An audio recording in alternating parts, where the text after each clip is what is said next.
part of hacking when you can just, critical thing, right?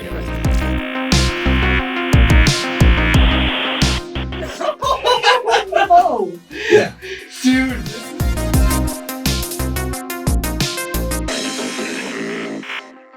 Alrighty, y'all, check this out. So I was just poking through the ThreatLocker website, trying to figure out what of all the amazing features they have I was going to talk to you about today. And the one I landed on was elevation control. Okay, check this out. So ThreatLocker has this feature that allows you to decide what users can run what programs at what permission level, right? So if you've got a user, a dev maybe that needs to run a specific program as local admin, you can allow just that program to run as local admin. You don't have to give them a local admin account anymore, which greatly increases your attack surface for an attacker.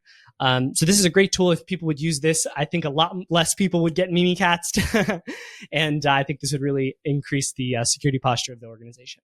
All right, cool. So check it out. Elevation control with ThreatLocker. Let's go back to the show. Sup hackers, it's time for the best episode of the year, the yearly roll-up episode where we look back on all of the amazing moments across all 52 episodes of 2024. And we pick the best moments and we conglomerate them into one big episode. Now, that may sound like a walk in the park, but when you're actually producing it, it's pretty freaking hard. You have to go back and listen to all of the 52 episodes from this year. You got to pick the best moments from them and put them all together. And that is a lot of work on our production team, on Richard, on me, on Christian. And so we actually recruited some help from the community this time to get all that work done. And I just wanted to give them some shout outs real quick for going back, listening to some of the episodes and picking out the best moments for us to review. So those people are Marflap, XSS Doctor, Munke, Syndrome Imposter, Bebix, Server Inspector, Tharunet, Golden, PJ Stu, ArtSec, Ins, and Wizare. So thank you guys so much for helping with that. Really appreciate it. I think we've got some awesome segments coming up in this episode. And I really enjoyed going back and kind of reflecting on the year. It really shows how much awesome content we've had on CTBB. And it was really hard to pick the best segments. But these are the 10 best segments. We did cut it down a little bit this year. Last year was a 3-hour episode. And we made it a little bit shorter this time around. But hopefully we still grabbed the best moments across all the episodes. And we're going to go ahead and do them in inverse episode order. So we're going to start with the oldest ones and move towards the newest ones. And hope you guys enjoyed as much as I did putting it all together, because we've really had some great moments in 2024. So thank you all, the community, for continuing to support the podcast, continuing to make it possible via the Discord subs and everything. And then also, we are launching the Full-Time Hunters Guild this past week. So if any of you guys are full-time hunters, which I know many of you are, then you're definitely going to want to check that out, ctb.show/FT for full-time. You're eligible if you are a full-time hunter, aka 50% or more of your income comes from Bug Bounty, or if you make over 100K a year doing it part-time. And then, you apply. And then here's one of the misconceptions. Then we may approve or not approve you, because there are some people that do it 50% or more of their time that have very little to show for the results. And we're trying to build a really high quality community here, committed to accountability, keeping each other performant, staying on top of our goals, collaborating, and getting some help from our support staff that we'll have dedicated to this guild. So that's the kind of vision for it. Apply if you're interested. We'll get you some more information. Okay, let's jump right into the cuts from 2024. First one on the list is an episode with Nahamsec, none other than Ben himself. And he's dropping some great tips on his blind XSS methodology. And there's just some great moments in this one. All right, I think you guys will enjoy it. Let's go. Blind XSS is just the same as your regular stored XSS, I want to say. A lot of times it's stored more than reflected. But the difference is, instead of it happening on the front app that you see, it happens on the back end where the company's team sees it. So think about, if HackerOne had a back portal, for example, where they can see your reports, you have a cross-site scripting payload that doesn't, fire in the report section, but it fires in HackerOne's back end. Funny enough, if you look up, I actually had that happen to HackerOne once. No way. While I was working there. Oh my gosh, that's amazing. XSS fire off an internal network at HackerOne. But yeah, it's just, a lot of it is you just learn that these companies make mistakes, the mistakes don't happen in the front end a lot of times. It happens in the back end because they go, well, no one's going to ever see this and we don't have to worry about it. And guess what? It does happen a lot more than you can expect. And so I that exact rationale was what I wanted to talk to you about. How do you identify what pieces of information are going to end up in an admin panel somewhere? Where do you get those ideas? I think it's very, I don't want to say it's common sense, but it's just very it's a thing that you think a company wants to collect on you, right? Yeah. So when you register, what matters to that? That's your name, your email address, your credit card information in some cases, anything that could identify you as a duplicate account, for example, like they can say these are the same user. So that could be your browser information, for example, and things like that.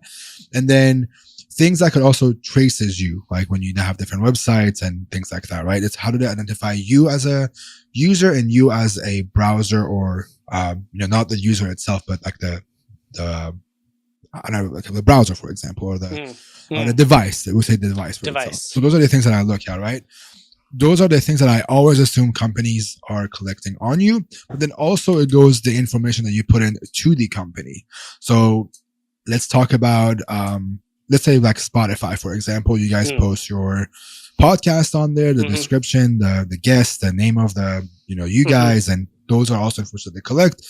But they could, people probably find those XSS early on in the days of those programs, but they don't think about like, oh, I wonder if this fires here, is it going to also fire in the back end? And if it does, how do I get them to fire on that back end? Right? Those are the things that you have to figure out. You have to assume, how do I go from A to B? Your A is I have XSS on the core app.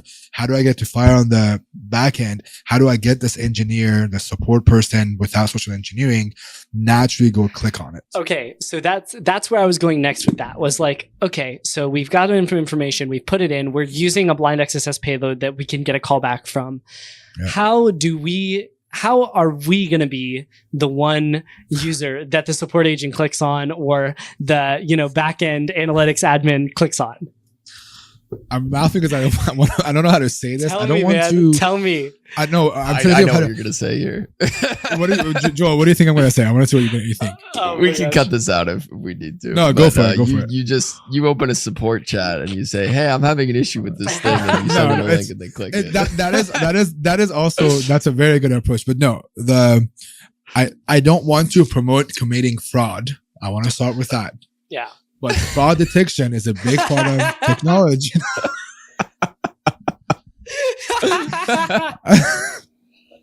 How do you what's the easiest way to get banned on a platform? Right? Like, what's the easiest way? What is the easiest way for them to be like, holy crap, who is this guy? What do we do? What do we do to get rid of this person? Right? That is the number one step. It's either fraud or too much traffic, things like, hey, look at me, like screaming, like ban me. Number one step is get banned. Like that's the first step. Like, how do I get him to go ban me? Right? This could be me reporting my own account with like 20 other accounts, for example. Oh my gosh. I can just do that, dude. Right? Yeah. So what Joel said is it's so first of all, please don't go and hassle support people. Yeah, please don't do that, to be real. Yeah. But listen, there's a difference between saying, hey, I have a problem, it's a legitimate problem that causes an issue, versus going like, hey, click on this thing. I'm never asking the support staff to click on a link, but I am using the site like an actual like user, and I go, hey, I can't find this information. Where do I find it? And I go, oh, I still can't find it. I really can't sometimes, because guess what? My page is broken. Like I have a script tag and that's broken. I'm not lying to them. Right? So I asked them like, hey, could you set that information for me? It's a lightweight social engineering, but I try to avoid as much as I can. A lot of times, a lot of this blind access that I'm getting nowadays isn't the support staff being included. It's me figuring out these companies, how their processes work, and what does it happen to get them to look into something I do. Whether it's like, I put my credit card number in there, but the last digit is wrong. A lot of times with, when you order something online, for example, they process that manually. They check for your order manually sometimes, especially if you're a brand new user. That's been one of the biggest things, dude. The number one thing that I used to do a couple of years ago was every single time, John Barberini and I were sitting at, in a hotel one day. Freaking John. I love John. I love John. I look at him. I go, John, you want to make $1,000 today? And he goes, what do you mean? I go, let's make an order on this side. And he goes, what do you mean? I'm like, I'm banned, but I bet you if you put this on this website with a blind context scripting in the address, the second address line, I promise you're going to get context scripting when we wake up tomorrow. He looks at me. He goes, bet. We do it. The next morning we wake up. Sure enough, it fired. No way. Fast forward to 5 years later. This last quarter. I call him again and I go, John, do you want to make some money, buddy? He's like, what do you got this time, man? And I go like, you have an account on this particular site that I want to use. I'm banned. Can you just go and do this? He goes, well, I have a problem with my account. I'm like, perfect. That's even better. Can you try this? Sure enough, tries it. Another blind cross-site scripting starts off. Wow. It's just getting an understanding of how these companies work, what requires them to manually have someone click on your page, and then you assuming this is the information they're going to see about me. I'm wondering, is there any merit to sending your cross, like say it's like some sort of logging endpoint or something like that?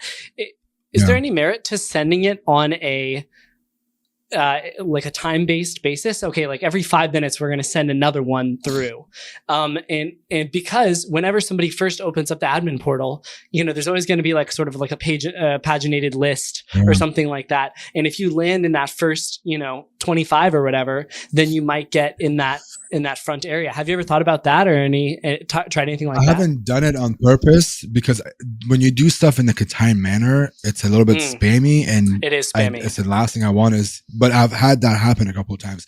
A couple of like fun ones is it asks you for like a note sometimes. I put in the note, it doesn't fire. It doesn't even fire on their back end. They copy my note into the internal app for them to track, and then it fires, right? I've seen that happen before. The typical, like in my email was a fun one. One of the really cool one was a website. My password was a blind cross-site scripting payload. No, it was not.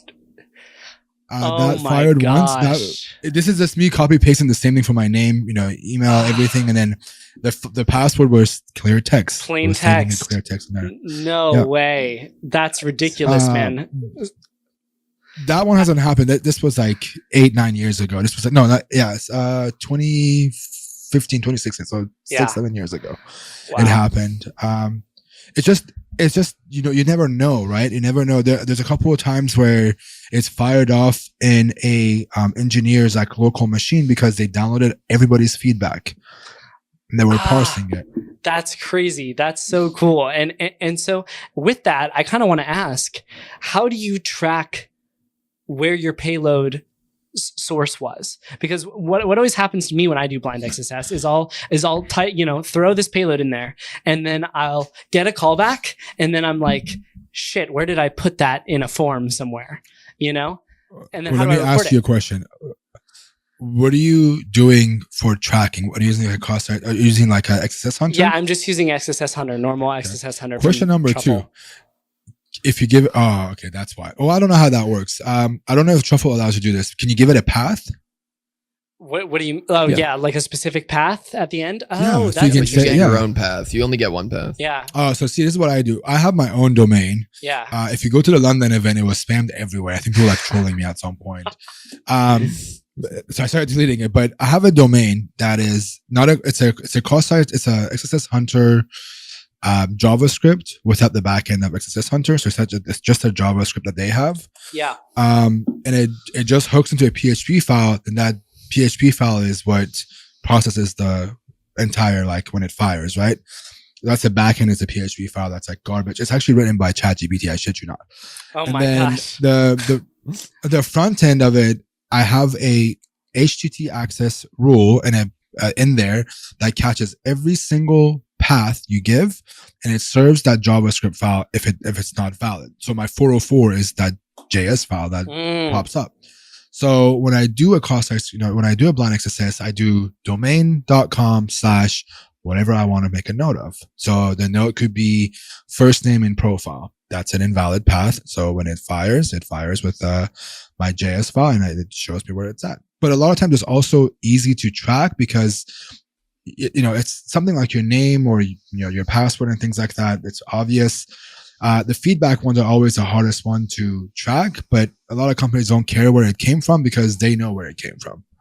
Yeah, right? They know where it came from. That's really crazy. Yeah, I mean, I can imagine in scenarios where developers are like copy and pasting your data into different applications or something like that, how you trace it back to the source. It has to be done on the company side, I imagine. That one was a hard one because, if there was some issues with that one, I'd be like, oh, well, you messaged our team. I'm like, no, I didn't message anybody. They copy pasted this, dude. And I'm like, I did not, say this to them.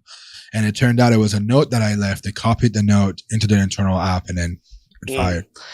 Wow. That's crazy, man. What a crazy hacking story. Yeah, I know your XSS Hunter instance because I know Mr. Sam McCreary likes to use it, and I have my that's own not mine. XSS That's not Hunter mine. setup. That's not mine. The only person that uses mine is no. I think that's X. That's not mine. That's X's. I also use that. You must domain be using sometimes. your script because I was looking through it and there's like a bunch of like Nahamsec references in the JS. It could be that they're using a version of it. I shared that with everybody in you guys' group. Like I have no problem with using it because it's not something I wrote. It's also like I also saw Sean using it in a specific way. I incorporated it in mine. But the biggest thing that I have is the PHP file in the backend, and me and Zayed have I can't actually say the name of our bot, but I'll send you guys the name of the bot later. But we have a bot that we've. I almost said the name; it could have got me a lot of trouble. But we have. It's the name of the bot is the name of the CEO of the company. Okay.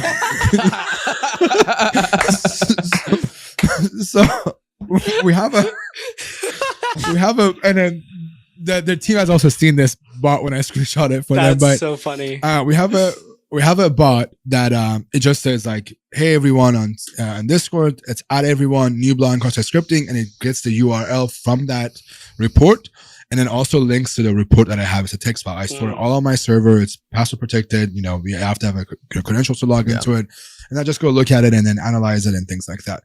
That system is one of the most fucked up, addicting things I've ever done, because when I was getting a lot of blind context scripting, dude, I was waking up at 5 a.m., rolling over and looking at my phone to see if a new one popped up. And then when you see it pop, then you can't go back to sleep.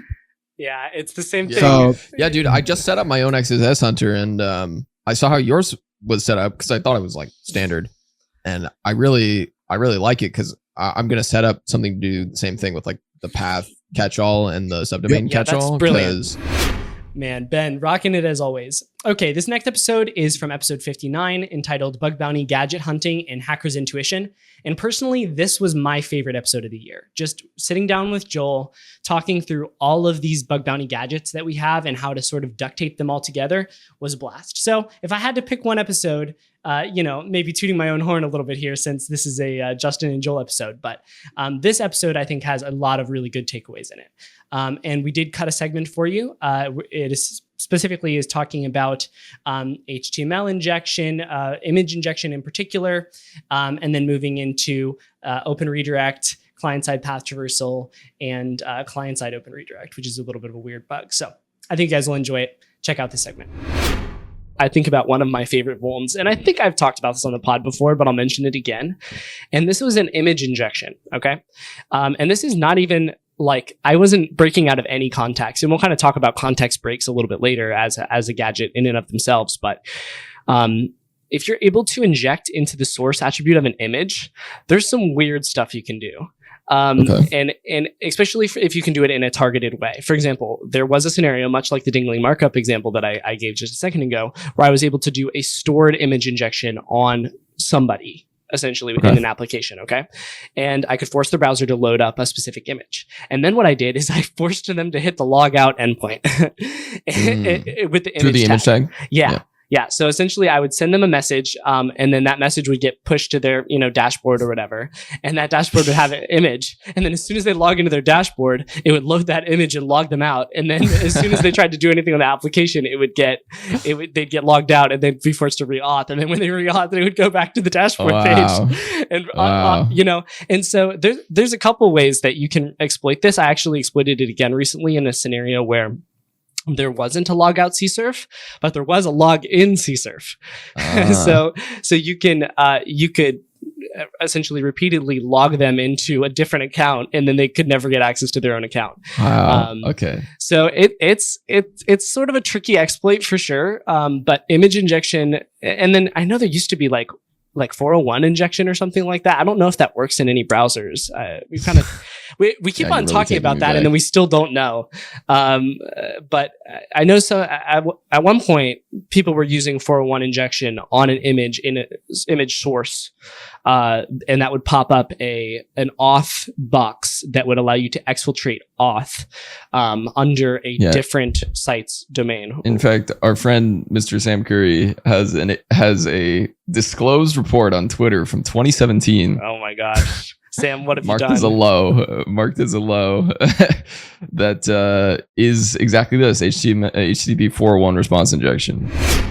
Hey guys, real quick, I want to remind you about the Critical Thinking Discord community. There's been a ton of great activity on the chats lately. People just kind of shooting the breeze to drop in new hacking tips and advice, sharing cool research, that sort of thing. So it's definitely something you're going to want to get in on if you haven't already. Also, we've got the subscriber tiers in place now, which will give you access to really cool things like Masterclass, AMA, just random scripts that I drop. It's kind of like our inner circle. So if you want to get in on that, please do. We would really appreciate it. Also, it helps support the show. So if you're interested in any of that, head over to ctbb.show/discord to join the community today, and we'll see you over there. All right, back to the show. I don't know. There are some edge cases in which this might work in mobile browsers or in like Firefox or something like that. So if you're really, really grasping for straws, in a live hacking event and you're like, I got to find something here, then it might be worth a report. It might land you low, but definitely the stuff with the targeted image injection. I mean, to be honest, that can get you into a high. Because if you can literally just DOS the whole app for a targeted user, that's availability high. I mean, I feel like that's impact right there. If you can figure out some way to demonstrate that, then there you go, right? Mm. So speaking of desperateness, and if you're really desperate, report this. Open redirects. Let's talk about open redirects because. Okay. As from the program side, I see this a lot actually, where people report open redirects with no impact. And what do you think about that? I could not recommend against it any stronger. like okay. Don't do that. Wow, that's a strong position. I think open redirects are like one of the lamest bug classes by itself, and like there really is like no impact in today's day and age, right? Just by itself, like I can send you to a link, you go to another link. At best, phishing. It's a very, very hard use case, an exploitation case, I find. But what you can do with that, there are a ton of things, right? Couple great examples. SRFs. A lot of times there'll be either a filter on the URL that you're being sent to or that's being requested to that needs to be within a certain host name or within a certain IP range. You can use that as a redirect to go to AWS metadata or something. Yeah. We've seen that, that technique has been around forever and stuff like that. So that's definitely a tried and true use case for open redirects. The ones that I'm more interested in nowadays are the OAuth path traversals. Essentially, you being able to leak an OAuth token via open redirect. And the ones that I think are actually more interesting are client-side path traversals and or iframe injections, essentially iframe source injections. So if you can provide a place where you're supposed to be able to embed any page on a specific website in an application, then you can use an open redirect in that environment to get your own page embedded in there. That's a scenario that once again is a gadget that can expose a lot of helpful things like post message listeners. In mobile's case, sometimes you can use it for like JavaScript. What are they called? JavaScript bridges or something like that, Joel? Yep. JavaScript interfaces in a web view. So just accessing specific functions or parameters on the window object to interact with the actual application. Really cool purposes there. And dude, this is the one that just like lately has been just so cool to see work. We talk about client-side path traversals all the time, and client-side path traversals are kind of a gadget of themselves. But this is a great example where you can put two gadgets together to make a vault, right? So let's say you've got a client-side path traversal. So essentially what that means is you're able to control either the place to which a fetch request is sent, or like maybe even an iframe that's embedded dynamically using JavaScript or something like that. But normally the fetch scenario is where it's at, and you're able to inject into that URL scheme and traverse and then hit an open redirect. So I saw somebody at the live hacking event do this. I was going to say. Yeah. And I also, my mentee sitting right there at that desk behind me found one the other day and fully exploited it. And I was just like, Nice. dude, this bug is like so clutch. And so I really love to see it used with the client-side path traversal, where you traverse, hit the open redirect, fetch automatically follows redirects, which I don't know. I won't go down the path of whining about that bug that I found recently, where I couldn't actually exploit it because fetch auto follows redirects and you can't even read the redirect location ever. But seeing that actually work out in a client-side path traversal environment is amazing, and it so often works out to be XSS, even in like heavily sanitized environments, because they're not expecting malicious input to come back from a fetch request that they sent to their own API, right? Right. So there's pretty much no way to properly anticipate that. So that's a really cool use case for an open redirect. Yeah, I mean, there's so much protection and advice on the server side with SRF, right? Where it's like, okay, never take a user control parameter and make a request to it and all this stuff. But then like so much of that falls to the wayside on the client side, because it's just not the same thought process. And there's so much different development around, like, it seems very harmless, right? You're like, oh, I'm just getting a query parameter or something. But that's all it takes, that's it, just putting it in a fetch request. And because of that behavior and the ubiquity of, open redirects and all that kind of stuff, it just makes it such a larger problem. And with all these single page applications nowadays, it's, even more so, right? So yeah, really, really interesting stuff there. Yeah. So I don't know about what you said about the open redirect. I think open redirect is right on the line of like, if a company is really taking security seriously, they want to clean that up, because it can be used in so many scenarios, right? But don't be surprised if it's a low. Like by face value. It's you know what never I mean? more Like, than a low. if you report it, like they're just going to be like, okay, I guess we'll fix this, but like do minimum something with bounty it. for sure. Yeah. And in that scenario, really rarely you report that, because it's much more high value to be able to use it in a chain, even if it's not present, rather than, excuse me, man, water this morning, rather than chaining it into something that's, much higher value down the line. Yeah. So, and I will say, I think at probably every single live hacking event, at least once, I see in the collab channel somebody go, hey, does anybody have an open redirect? I need an open redirect. Yeah. 100%. And you're like, okay, yeah, this is still a thing. This is still kicking. So definitely check that out. You know what's interesting about that too, is for all the people there that don't need an open redirect, but might have an open redirect, like that should be inspiration for you, right? Because somebody needs an open redirect, which means that the open redirect that you have, somewhere there is a use case for that, and you just got to go find it. And the fact that happens every single live hacking event really sort of lends itself to the scenario of like, oh, I have an open redirect, but I can't really find anything to do with it.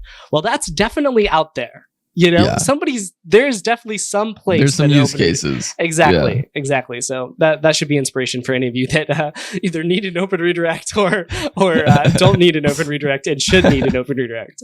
Yeah, absolutely. So sort of tangential gadget to that is the client side open redirect. And this one I actually think is garbage.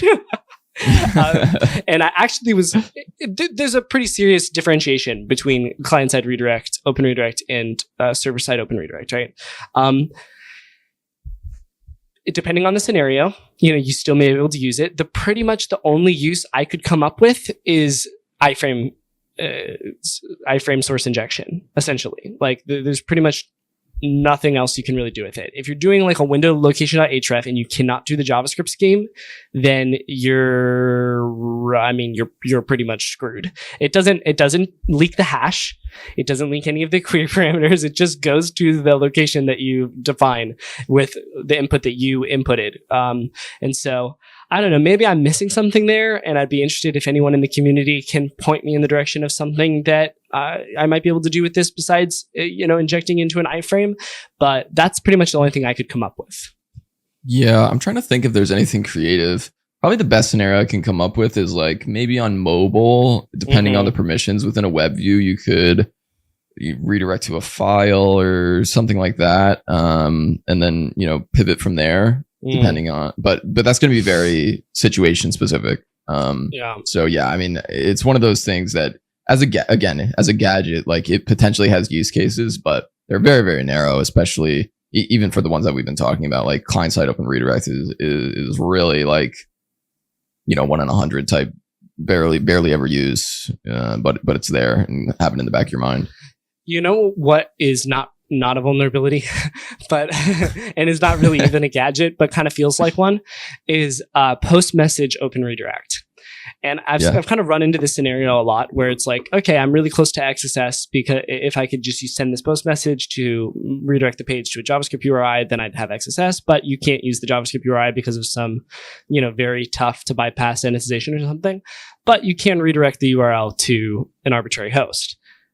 Yeah. But it's useless, because essentially unless it's in an iframe, I guess is the only scenario that would actually be useful. And then you could say like, window.open X is the new window, right? And then frames 1, and then send the post message to that or whatever, and have it redirect inside the trusted page. Then it's a little bit useful, but you can always just redirect the other tab that you've opened up anyway with window.open. So you just do X equals window.open, and then X.location equals XYZ, and then you've redirected the page to that location. Or you just name the windows, Yeah, exactly. And so that didn't make the list this time around on the gadget side, but is an honorable mention, and also something that I would kind of be interested to see if anyone knows any way that could be helpful. Maybe the only thing that I could think of is it could maybe be helpful in like a same site strict scenario, right? Where you can't even do top level navigations to send the cookies. You've got to actually come from a specific origin.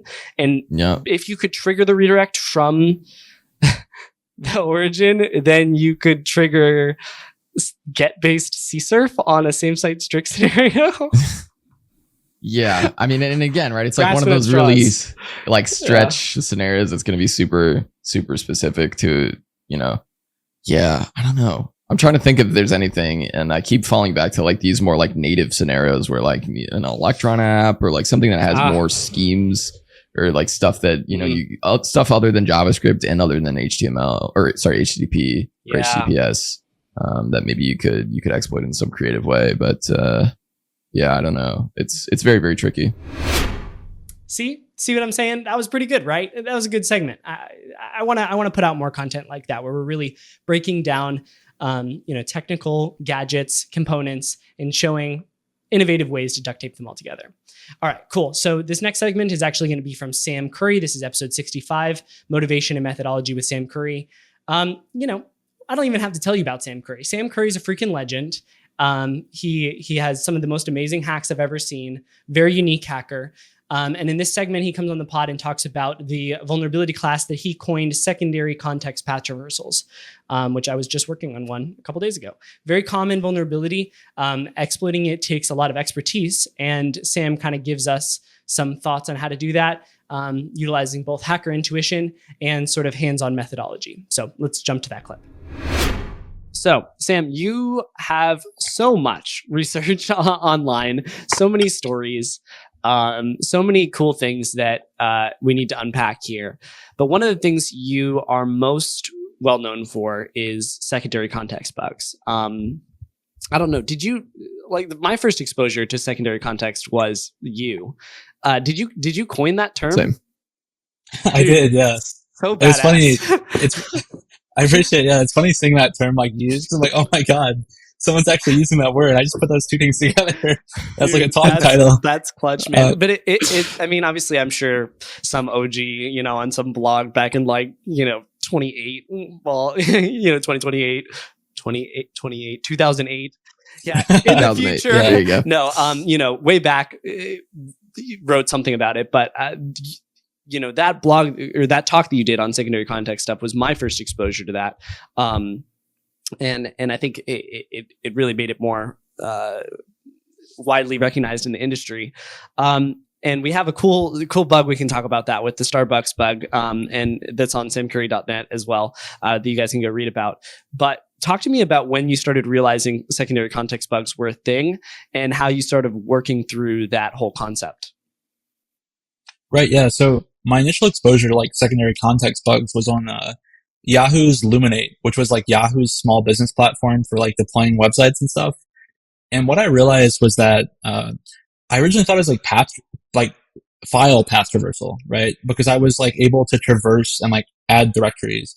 And I'd been spending so long on this one app, and I was just like and I eventually started testing for it. And I'm like, oh my God, there's file path traversal. And it's funny too, because I blogged about it. And even in the blog post, I refer to it as like, I remember this. Local file. I remember this. So this was not a file path traversal. It was not. Yeah, it was actually HTTP path traversal. But even at the time, like, I'm like, I guess the ets password file just didn't exist. And it's like, no, that's not what was happening. So with that kind of exposure to it, I started looking for similar stuff in more and more places. And I eventually realized that like the internet was slowly being built towards this like interesting like network model where like, oh, you want to serve a CDN from like www.yahoo.com where like you want to serve images, but you don't have to like, you've got this very complicated configuration of like proxy rules and different passes. So maybe that, slash images, instead of being like a folder on like one box because of like load balance, how crazy that would be if it was just all served from the same box. Now the slash images route is being proxied to like some internal server for a CDN, right? That's interesting. Do you think and this is point, a function of needing to do load balancing more effectively? I think it's a mix of things, right? I think that if you're a team who you have like, maybe a static blog, but at the same time, like you have authentication functionality on your static blog, and the team who deploys, you've got like DevOps team 1, DevOps team 2, and then like you have to kind of merge them together. Sometimes the easiest way to like differentiate routes and folders and things, I think, is by adding that reverse proxy and then separating the services into two. So like, that's probably the biggest thing that I've seen from like the engineering side is it's the service, like that service aspect. A lot of people don't think about this because they're not in engineering org, but for engineering orgs, like they split up functionality into services, right? And services are separately deployed. And in order for these things to interact with each other, instead of having just one giant application that's handling everything from one place that can interact internally with everything itself, it has to make some sort of call, whether that's like gRPC or Kafka or whatever. Like, and a lot of times it's just HTTP. They build an HTTP client like for that service that just like calls internal endpoints on that other service on, their internal network, and it passes data back and forth. And it's a lot, it's a lot more simple than people would think, where they're like, oh, like, they must have, their load balancing. It's like, no, there's two separate services and they have to talk to each other somehow. And they just did that with an HTTP request, and they did it really, really quickly and effectively in an insecure way. And that's where things are starting to fall apart. Right. Yeah, exactly. And like even external services too, like APIs, like maybe you've got like a Maps plugin, like you want to serve that data and you pass in a path that goes to like Google Maps API. And like, it's very, very interesting how like complicated it goes. I think one of the reasons like this kind of research kind of came about, there's different people who had worked on like similar things in the past. There's really excellent blog posts, like Franz Rosen. He should have been like, he should be the originator. His work with like Matthias and others, like, I think probably been a few years before that talk. And I even messaged him when I gave the talk. I said, like, I feel like this is similar to a lot of work that you've done in the past. And I was like, if there's anything here, like, I'm making sure to credit you for a lot of this. I want to make sure I'm not like stepping on your toes a little bit. But, I wanted to say like the way that I totally lost my train of thought, but maybe I can redirect you. Go ahead. Yeah. That's fine. So as you're starting to develop this understanding of essentially modern web architecture, where these reverse proxies are in place like that, and the tricky part for me still lies in where does the authentication live? Because there's a lot of there's a lot of secondary context path traversals all over the place, but the backend server is also using auth, and it's just like, okay, well, I can hit a different endpoint, you know, and sometimes you can do weird stuff with that, like CSRFs or like, you know, some sort of method confusion and that sort of thing. But the majority of the time, that understanding that auth piece is really pivotal, right? Right. Yeah, 100%. I mean, the auth component is so important to everything because, like, if you're a lot of structures, for instance, we saw this a lot in the car hacking where, as an example, like you have SiriusXM at the top where there's all these different vehicle brands beneath it, like Ford, you know, whatever. But the SiriusXM service is like the authenticated one. So each of those car companies has like an API key that they use globally. So it's like if you can leak that key, you change the context between like one user with access to one thing, and then like you leak the key, and then you can talk to that service directly and you get access to that backend service. Yeah, exactly right. So one example there is like, you know, maybe you're fuzzing for, you know, secondary context stuff, and you throw in like a new line character for a URI parameter instead of like your account ID. Maybe you do 123%0D, and then you get a stack trace back where it's like the API call to internal.company.com !API key equals, and you're like, aha, I see the API key. You take that, and then you're like, hey team, this is allowing me to access anybody's stuff. So you give it to them, right? But like you said, yeah, it sounds like a very real it's example, tricky to figure Sam. out. maybe it is, but you know, doing some hacking on the program recently, and I don't know if you can disclose their bugs, but there's a lot of similar stuff like there, right? With the secondary context stuff. Yeah, I've it's like yeah, there's tons of a lot of the, for instance, like a lot of people hunt for actuators like really heavily, and like when you start exploring like actuator secondary context stuff, it's really fun because it's like, you know, in some JavaScript file somewhere, there's like this route which is a reverse proxy. Maybe it's like API GW dash, you know, internal slash or something.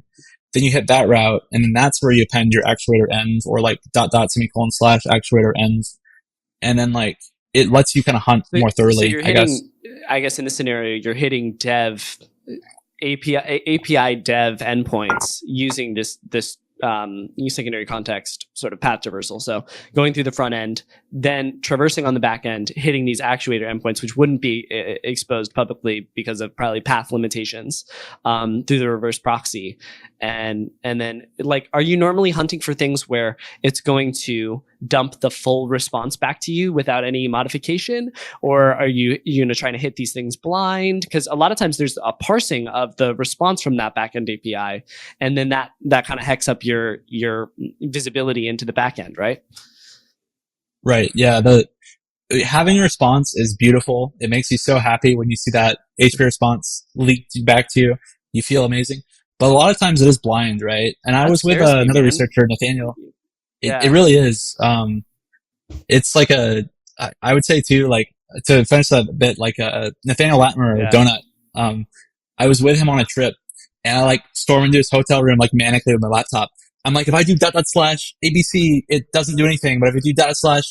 XYZ, it does this thing. But like, I can't reproduce it on this one.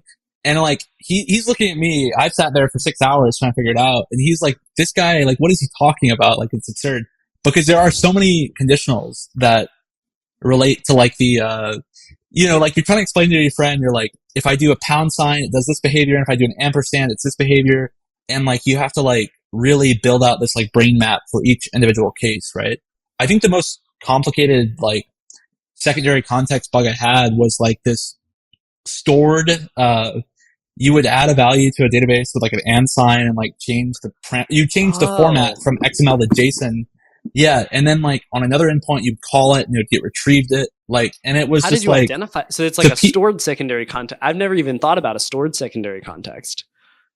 Yeah. Logically, a lot of times, it can be some things I think you can look for there. If it's like external services, like external APIs that, you know, for instance, you know, are they leveraging some third-party API that has an API key, or like, or is there one you've already identified that's like you can kind of add on to? But they're so case by case, right? Like one service has like one behavior, and you have to build those mind maps, I guess. Yeah. When you're talking about the external services, it reminds me of the Starbucks bug. And just to give a quick overview of this, like essentially what in this scenario, we actually had access to the full response, right? That was coming back. And we were able to, on that one, we were able to path traverse back on the Starbucks API and it was a third party, right? It was Microsoft, was it Graph? Yeah, it was a Microsoft Graph Search. I think it was like they had like I don't know if it was a third party service or it was a utility they had, but it was connected to their core, their core Starbucks, 100 million user records it was connected to. And so essentially, like we were working on this together. And what amazed me when we were working on this together was one that you identified one that leaked the full response, which allowed us to get so much more interesting data back. But for two, you were able to brute force these paths along the way. And I don't know, man. I don't know. Maybe it's just because I don't do a lot of brute forcing as a part of my methodology, but that's just some, and Franz does it even weirder. I mean, Franz brute forces it as well, but Franz also just has like this sixth sense of like, you know what? I bet customer is before this. And it's like, and then he'll guess because we were working on this target and it was like, and it was, we weren't allowed to brute force. They said explicitly, literally no brute force. Please do not brute force it. Okay. And so we're like, we need to brute force it because how are we going to figure out the paths, that we're traversing? And Franz just guessed 4 paths deep. And I'm like, that's so good. You've got to be kidding me, man. So I guess for this, in your experience with the brute forcing, what is your approach to that? What word lists are you using? Are you generating custom things? Is it just something I've got to start doing and that I'm not doing? Yeah, I mean, a really simple list I like to use. It's in Burp by default, but it's like server side variable names, and it's just like never heard that. Path parameter. Yeah, Exili, Mike Robert showed me this. Like he uses it from time to time for like parameters and stuff. But I think if you go to the simple list, it's like server side variable names. But the thought process for trying to brute force the paths or guess the paths is like, one, it lets you confirm that like you're not just traversing to like the same request you're on. Because a lot of the times what will happen is like you think you're traversing, but in reality it's like a normal side like API request where it's being condensed down to the normal request. So you're actually just calling yourself. So annoying. But yeah, you're like, oh, I'm just, you like spam someone out and you're like, delete our messages. You're like, never mind, ignore me. But brute forcing the paths is really fun because like, you can kind of guess, like, for instance, if it's Franz, I've mispronounced his name for 10 years, so I apologize. But he would doing in customer, like, makes a lot of sense where you can kind of guess the formatish, like V1, V2, V3, whatever, but building it out. I wish there was more general tips, but it really is case by case basis, Are they using camel case, lowercase, upper? Are they separating with underscores? Are you looking at the front end, like paths for that to determine that information, or because I guess at some point it's getting proxied back through, so maybe they're using similar name conventions on the back end as well. Yeah, that's one thing that you can kind of pick up on. Is like on the front end, if they refer to your account as like account underscore ID or something like that, those variable names that are like normal, you can kind of like interplace those. Most of the time I'll just send it through. If there's no rate limiting, I have like a massive word list that Chubbs gave me that is like 500,000. Yeah, the AstroNote word lists are really good. They're really good, yeah. All right. Next up is Johan Carlson, 3-month check-in on full-time bug bounty. That's episode 69. And we took a snippet in this one talking specifically about highly CSP'd environments and how Johan was, I don't know, what's that quote from like Bane? Like, I was born in the darkness. Johan was born in the highly CSP'd environment. And so he has some really great takeaways about how to survive in that environment, specifically by the use of script gadgets and how various pieces of code can be monitoring the DOM for various patterns, query selectors, that sort of thing, of things being added to the DOM, which may even make it past DOM Purify or something of the like, and then how to utilize and chain those gadgets together to create an exploit in those highly CSP'd environments. So definitely a good one. Check this one out. And the other thing that I wanted to kind of bring up and highlight here is this whole concept. So we talk about gadgets on the pod a lot, right? One of the things that we haven't talked about quite as much is this whole concept of a script gadget within the page in these high CSP environments. How can we convert, HTML injection into something a little bit more functional using these pieces of script that already exist on the page? So it's reading through a couple of your other pieces of work, and this as well. It's become clear to me that this is one of this is your jam, and this is in my mind you're one of the most foremost experts on this specific sort of gadget of sorts. So I want you to give us a little bit of insight into how you discover these sort of events, and obviously you can look at like hash changes and stuff like that. So anytime we're trying to exploit anything in these sort of environments, it's always great to like go to global listeners, open your dev tool, go to global listeners, look at the hash change event, and kind of see what code is going to be running on hash change. But looking at the write-up you passed along to me as well, there's like, there are events happening when there's a specific class of object being added to the DOM, and like sorts of things like that are just way out there. So how are you finding these in the first place in order to construct this like beautiful chain?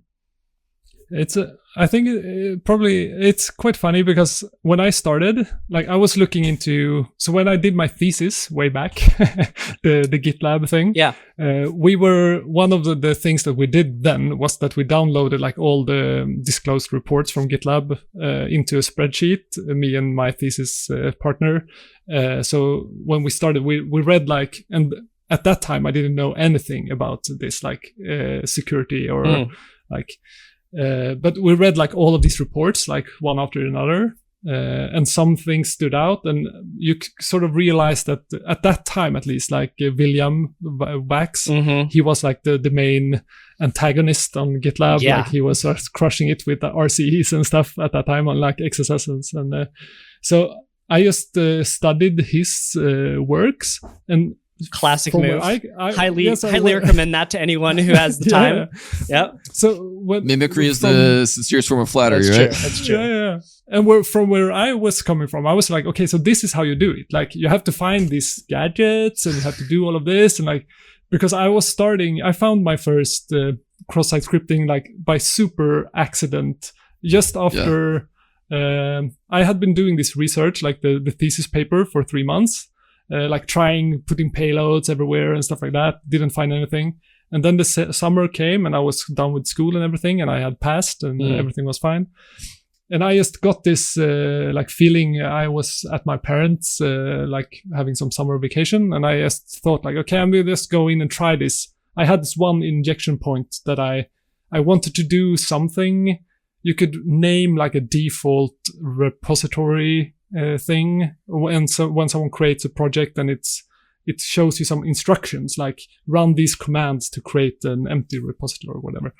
And I know that you could put something in there, and I just went there and just added a super basic like script alert thing, and then it popped, and I was like, "What?"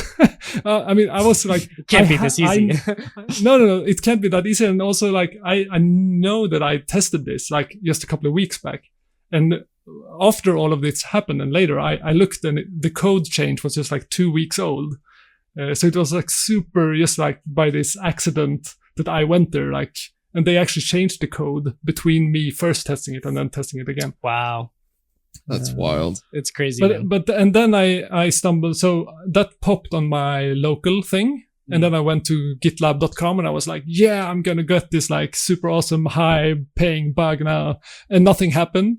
And that was my first encounter with the CSP. Like I had never heard about it before. I just opened the console and it said like CSP blocked. I was like, what? Dun, dun, dun, dun. From that day on, Johan was triggered anytime he saw a CSP. Yeah. So no, but and then I went and just so some people had already used some of these gadgets before on GitLab, and then I found some of my own as well. Just by essentially like reading the source code and like grepping for these kinds of behaviors where it's like looking for I kind of went from the sync. Like I found places where it did like fetch requests. I have a few reports where I can do like these client side attacks where I could create some element and it will be replaced by some form that I can control the path. And then I can just make like one put request to the API. But with that one request, you can make yourself an admin if it's like an admin who clicks the link or whatever. It seems to me, just from hearing that explanation and looking at your, HackerOne history and that sort of thing, that you're just, this is a function of you being sort of growing as a hacker in a highly CSP'd environment. Because I think most people don't start off at GitLab and don't start off at, some of these other more hardened targets that have these CSPs in place. So we're all used to, oh, wait, the HTML is reflecting, boom, XSS, game Yeah. over. But because you kind of grew as a hacker in this highly CSP'd environment, there's always that extra step for you, and it forced you to adapt. And these adaptations look like these script gadgets and these, sort of far out ways to get around CSP. And you kind of, you can see that they are also like shared between, in GitLab, you can see even the non-disclosed reports. You can often see them in their like issue tracker later. And you can see like these. So in the beginning, I used some of VAX, like CSP bypasses. And then I found some of my own, and then I have also seen like other people use mine, and you get like proud, like, yeah, way to go, like. That's great. And now they actually like just a couple of weeks ago they killed one of the absolutely the best ones. No. That was like because what you want, you want something that also can pass DOM Purify, right? And still work as a script gadget after DOM Purify. And they had like this one that I know like a lot of people have used it. Like I think that Vax found it like 3 years ago, and they have never Spill like, the details. Come on, let's go. It was just like a quite same kind of functionality. Like you put they think, at least like in the code, they thought that they were targeting a form, so they were looking for forms. And that a form that had like one class, and classes are like, you can put that through DOM Purify. It's wow. fine. I thought it was going to be a data attribute. I'm not going to lie, but it was a class. Okay. Interesting. Yeah, it was a class. So this was like a custom code that looked for this class on the form. They called it, but you could actually put this class on anything. But then it looked for an input element in this form. So the input element actually needed to be an input element, but the form could be anything. And you can get those through DOM Purify? Input elements are fine, and forms as well by default. But GitLab is actually stripping forms. But so that was the good part about this gadget, because it didn't have to be a form. It could be a div or whatever. That's awesome. And then it would look at this input element, and for some reason it would take like the title, which is also fine through DOM Purify, and do some sort of like replacement. Putting it in the DOM, like whatever you put there. So then you could add like something that popped. And it would also then be valid because it was coming through with like the nonce through the CSP. So right. And like inheriting. Doesn't that need to be value. like, it's not, in some cases it's unsafe eval, but like strict dynamic or something like that? Strict dynamic. Yeah. Yeah. Okay, but so it will that's actually, what, like, that's what their inherit, CSP has, strict dynamic. Okay. Yeah. So they have nonce and strict dynamic. So it's fine to add stuff with like a script gadget that then adds a script to the page. Wow, dude, that's awesome. And these gadgets are so complex. And actually, I've got a situation. I don't know. Did Monke reach out to you recently with a CSP bypass that he needs on a very highly CSP environment, or no? I don't think so. Okay, because I've been banging my head up against this for a little. So after this episode, I'm gonna show that to you and see if we can get a bypass. But yeah, okay. So that makes a lot of sense. But it also it takes a lot of time. So it's not really something you can do if you're just like skimming through programs, like jumping around, like finding one of these. So when I found some of my own where I could just like inject this like one-click stuff, and I got it through DOM Purify. Then I know that if I can just find like one, because you could have like an injection that is like full, But then you can also have these ones that are actually sanitized. But if you can still, so those are like easier to find because they make that mistake more often than just getting by. So with these, like, how do we identify these? Are you literally just like grepping through the source code looking for any sort of like dot whatever, like clearly a class CSS selector, like an ID CSS selector that's put into place, and then trying to figure out if they're binding any functions to these sort of classes existing, or is it just reading through the whole thing? And like, how are you identifying these? Is there some trick to this, or? No, I've been doing it like all the different ways, like putting a breakpoint at the beginning of the JavaScript just to see if it adds something. But then also just like looking at all the places where it's actually using like CSS selectors to get elements, and to see if, and for usually they have some sort of like main functionality that's kind of like kickstarts whatever all the other JS on the page is going to do, and you can kind of see there if they're like trying to initialize this reminds me of a bug that I found that is, of course, HackerOne. My 2 weeks is up right now in the middle of this pod, so now I've got to like. It's always on Mondays. Somehow it's always in the middle of the pod when I'm trying to like get into my bugs to like talk about something. But the only thing I've ever found that is remotely similar to this is essentially what you just mentioned, which was hijacking selectors for your purposes. So I remember in this one scenario, I believe it was a WAF-based scenario, where I could only get through like on click or something like that. And it was on an element that you couldn't click on or something. And I was able to like name it a specific ID and add a specific ID to the element. And then later down, it would say like, click this ID, like this ID or whatever, .click, and it would hijack it and pop the XSS. And I was like, I am a legend, like, and then, Johan rolls up in here with like this 16 step chain. No. So just to summarize this for the listeners as well. Like I mentioned before, this is a really great example of how a hacker adapts in a different environment, right? Most of us, like mentioned before, are not really exposed to hyper CSP environments. And as we continue to move that direction in the industry where CSP becomes more widely accepted and more, just as time passes and it gets a part of everything as default, we're going to have to adapt in this way. And so it's really helpful for us to look at examples like Johan and how he's adapted already over time to bypass these, because we're going to be doing a lot of gadget searching like this in the future. So I'm going to go ahead and start studying up on all this and try to be ready for that shift in the industry. And I think it's really a great thing for the community that a lot of your reports are disclosed on GitLab, and then you're doing interviews like this where we can kind of talk through the mentality, because otherwise trying to get good examples on how to find these gadgets and that sort of thing would be really tricky.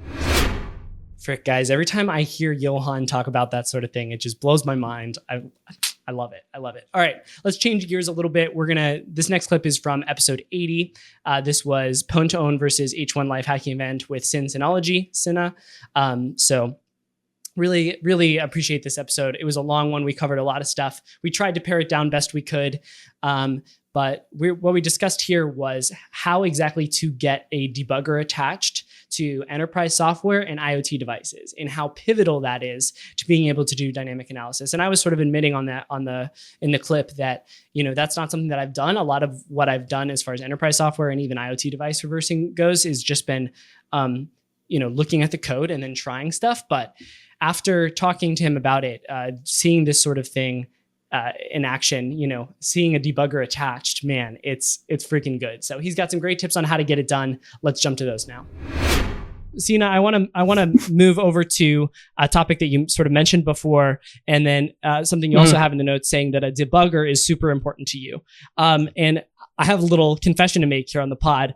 I have not set up a debugger on like an active debugger on a target that I've worked on before. I've done so much, white box, source code review, that sort of thing. But it's always been me looking at the code, me crafting an exploit, me sending it in, and then being like, why the frick isn't this working? And not having any introspection into it. And when I think about the luxury of having a debugger, I'm like, oh man, that would make this process so much easier. So for those of us that haven't actually had that experience before, can you talk a little bit about what that adds to you, and then how, just at a high level, how difficult it is to set it up in various environments, like a Java environment or a .NET environment? That's actually a really good question.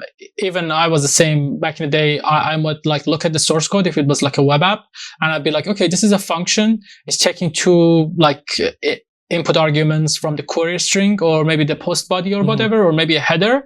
I can see it clearly in this code, and then it's I don't know, passing it to like a SQL query without sanitization. Okay, I understand it. I just need to hit this endpoint with my rep suite or whatever, and provide those arguments, and then I will hit it, right? And most of the times that works, right? Yeah.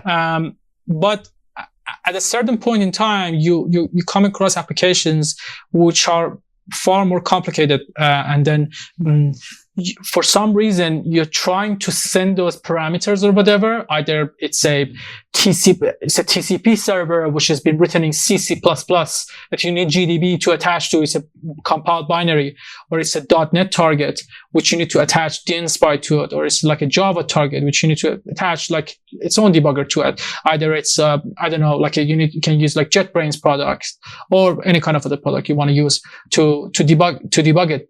And then for some reason you're not hitting that endpoint. The web suite is, I don't know, you're giving like a 404 or an unauthorized or whatever.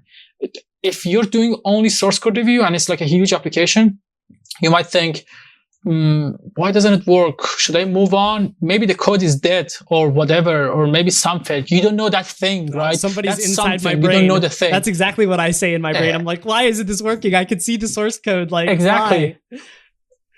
You say like, I'm seeing it, like either it's in my decompiler, disassembler, or whatever. I'm seeing it. Like, why isn't it being hit?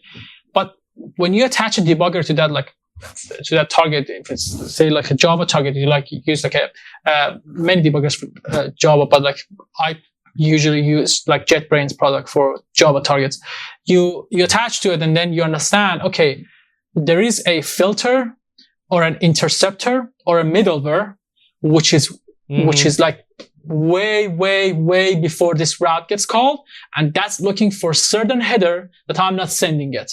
And that's why, for example, I'm not reaching the sink to reaching this function or whatever. That helps. Or sometimes you want to bypass mitigations, and you want to keep testing for it, or fuzz the behavior or whatever. When you attach a debugger, you can, in most of these debuggers, you can start writing expressions, right? You can write Java code or .NET code, or like peek into the memory or change stuff, and then call a function again and again and again, and then that kind of like speeds up your analysis and your understanding. I'd say so.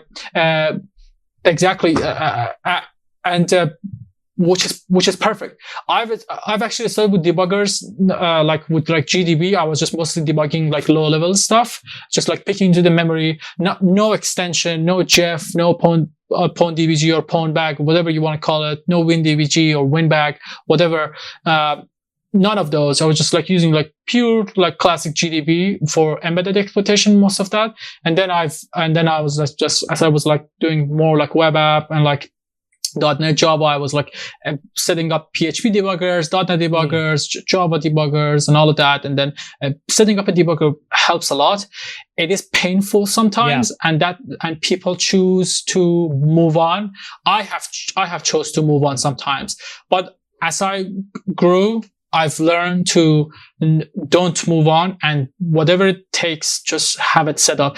I kid you not, in some of the Pwn targets that we worked on, there were some like exotic architectures that they don't have.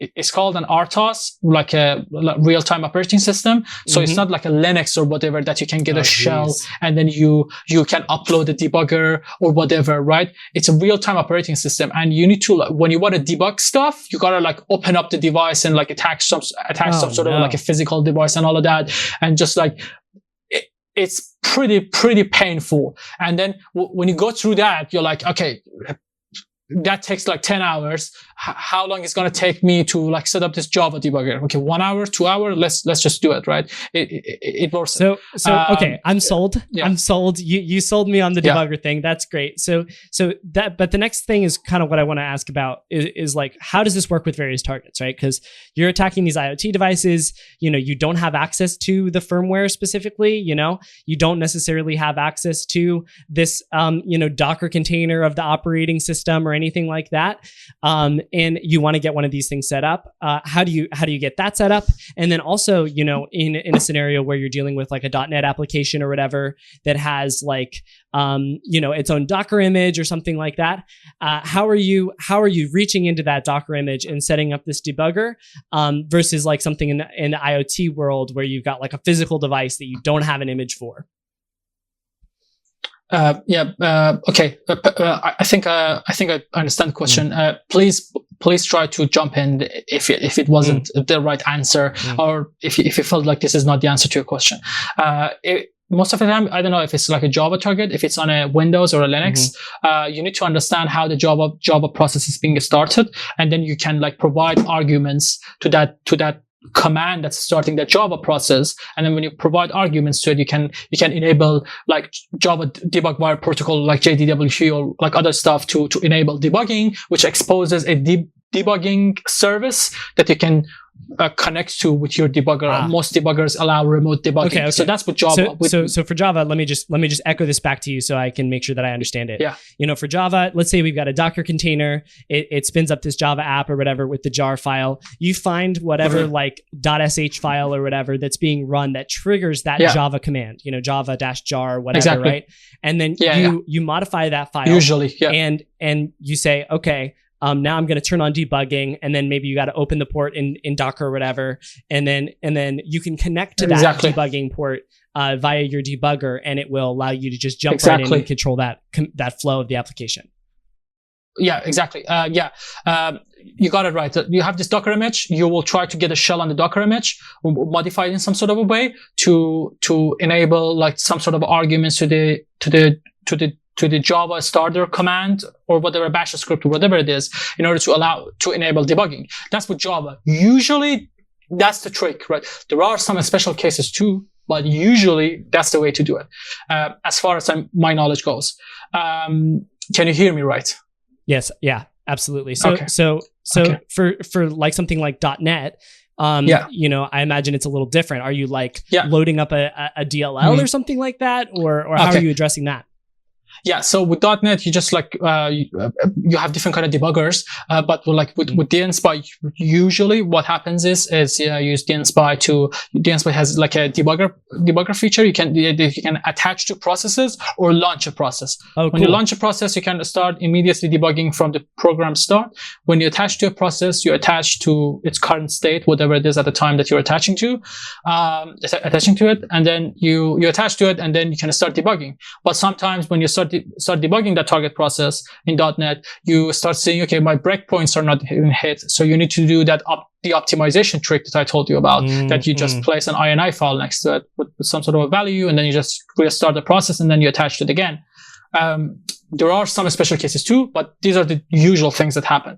With IoT stuff, like embedded stuff, most of the times, if it's a device which is like Linux based, has like an operating system or whatever, you want to like push GDB to the device. So you have like a statically compiled GDB client or a GDB server. You push it to the device, you upload it in some sort of a way, where considering you already gained a shell on the device, because with IoT stuff, when you get the device, first you need to acquire an initial shell on the device. Yeah. So let me ask you about that process really quickly. So I also want to go back to the .NET thing for a second, because I would like to ask about remote debugging with .NET, because in the scenario that you had, we're in the same environment, we can just attach to the process or whatever. But if we're doing like, let's say we're running this .NET application in like a different environment, is there some way to connect from a remote context for that? As far as I know, this is as far as my knowledge goes. I don't know if it's possible to debug a .NET process remotely. With Java, it exposes a port that you can connect to it remotely. so basically it runs a listener. But Sure. with .NET, as far as I know, DNSPy attaches to the process and uses Windows debugging APIs and MS Corelib, which is Microsoft library for .NET, like CLR, the common language runtime. These are like .NET specific technologies and engines, and uses those to debug into that process, to attach to that process to debug it. But I haven't heard about somebody debugging a .NET process remotely. Yeah, that makes sense. Okay, so moving to the IoT side then, when you're approaching this hardware target for like an event or whatever, obviously you got to get this initial shell to get, your debugger set up and on it, right? So I feel like there's only two approaches to this. There's like hardware hacking techniques, right? Where you've got your UART, you've got your JTAG, you've got, glitching related stuff, that sort of thing. Or you got to go black box and you got to try to pop it without actually, having the source code or whatever. I guess there's one third option as well, which is like, if you can get your hand on the firmware, then you can sort of be white box, but still not have a debugger. What is your go-to flow with that, and how do you address all of these three possibilities? Yeah, that's a great question.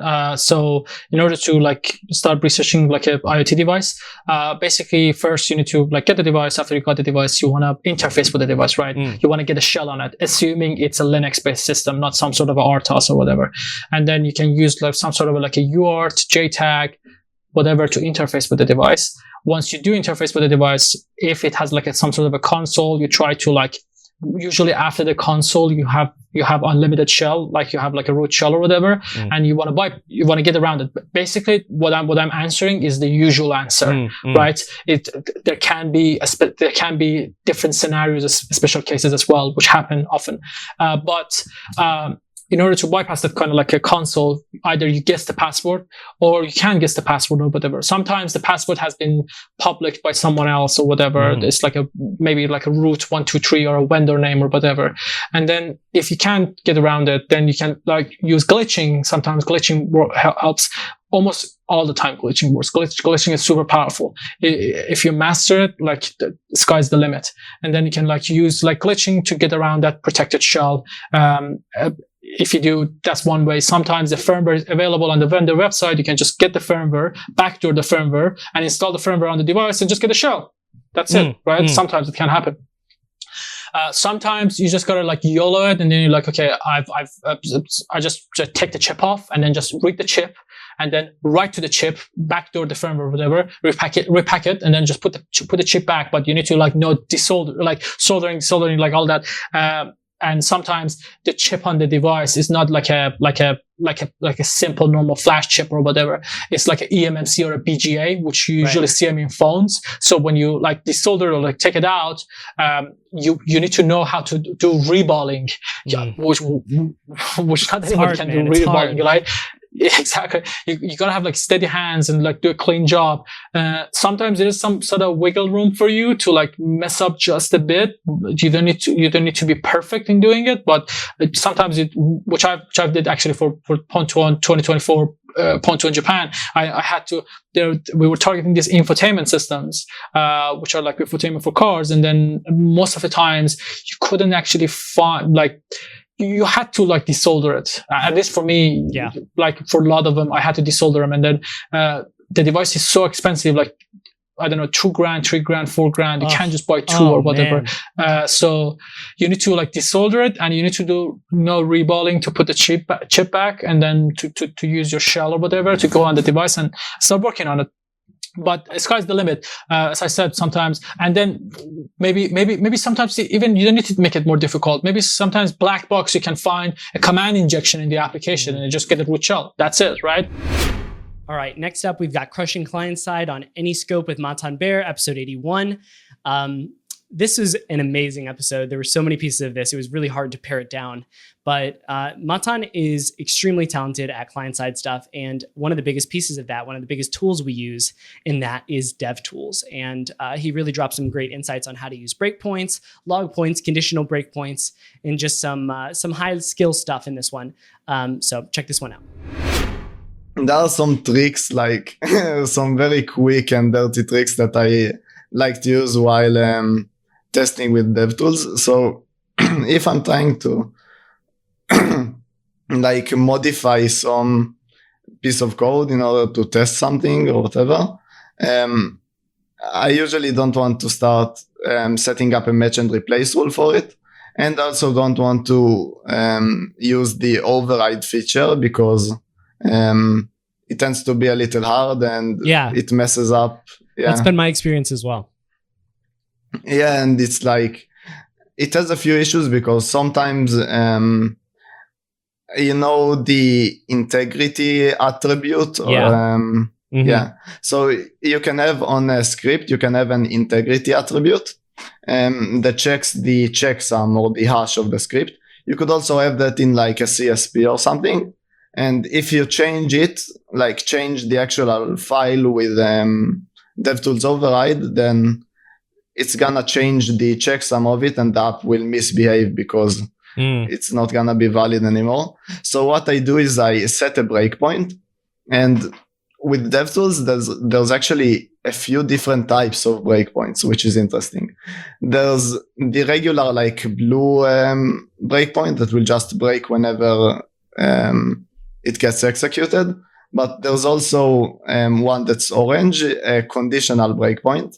And you can put just like a statement there or a piece of code in the breakpoint when you sort of edit it. And it will execute that code. If that code returns true, then it's gonna break there. If it returns false, it's not gonna break. So if I want to like override something for like a quick check or something, I set like a breakpoint there and I edit it and I just write out the code that I want to inject there. And I do like a semicolon and write false at the end, so it doesn't use it as a breakpoint. And it's super quick. It's like, wow, what the heck? That's a genius technique. What the heck, Matan? Why didn't you tell me about this before, dude? Because I wanted to save your reaction for the pod. What? We're farming content. Yeah. Dude, that is nuts. I thought, okay, so I was reading over this and I was like, oh yeah, conditional breakpoints, that's something that people need to know about. We should definitely talk about that. Of course, I'm just using it like a normal human and just setting conditional breakpoints. Not like a crazy person. Yeah, and you're like actually writing scripts inside conditional breakpoint. Wow, that's a super cool tip. You never have to leave like your environment, and it's way like, it removes friction like you talked about, I think. Maybe last week or something on the pod about removing friction when you're testing, and it's super valuable for that. Wow, dude. Trick. That's nuts. That is so exciting actually, because what I'm often doing is I'm using match and replace to actually overwrite parts of the JavaScript, right? And so like what I'm thinking of a target that I'm working on right now, and there's a JavaScript function that says like, oh, is this feature turned on? And I'm like, okay, well, what if you just always returned true? Like that would be really helpful. Then every feature would be turned on instead of me having to like, match and replace this whole long list of feature flags. So I do that, but then you're absolutely right. Sometimes there's integrity checks and that sort of thing. For that specific use case, I would still use a match and replace because the log points and stuff, or I'm getting ahead of myself, the conditional breakpoints are only executed if the DevTools is open. It's the same with overrides and stuff. So if you just want to test the app, like the features and stuff, match and replace is the way to go. But if you're looking at the JavaScript and you want to quickly change something, it's way quicker and way easier to do it with by misusing a conditional breakpoint. Very cool. But I think it's also important to shout out the conditional breakpoint actual functionality, Matan, which is that you can do a conditional breakpoint, right? You can write a JavaScript statement which will, if it evaluates to true, it will trigger, and if it doesn't, then it will not trigger. So this is really helpful. Definitely. What I sometimes do with it when I'm trying to look at like some message listener, I put like a breakpoint on the message listener, and sometimes, like usually, you would get a ton of different messages from like browser extensions or from like the regular app and stuff. So I just like put a conditional breakpoint, and I will do like E or whatever the name of the event variable is, dot like ASDF or something. And then only if it has a truthy ASDF property, it will break. So and then in all of my testing messages, I included like ASDF. And then you don't have to keep pressing that like little play button over and over again.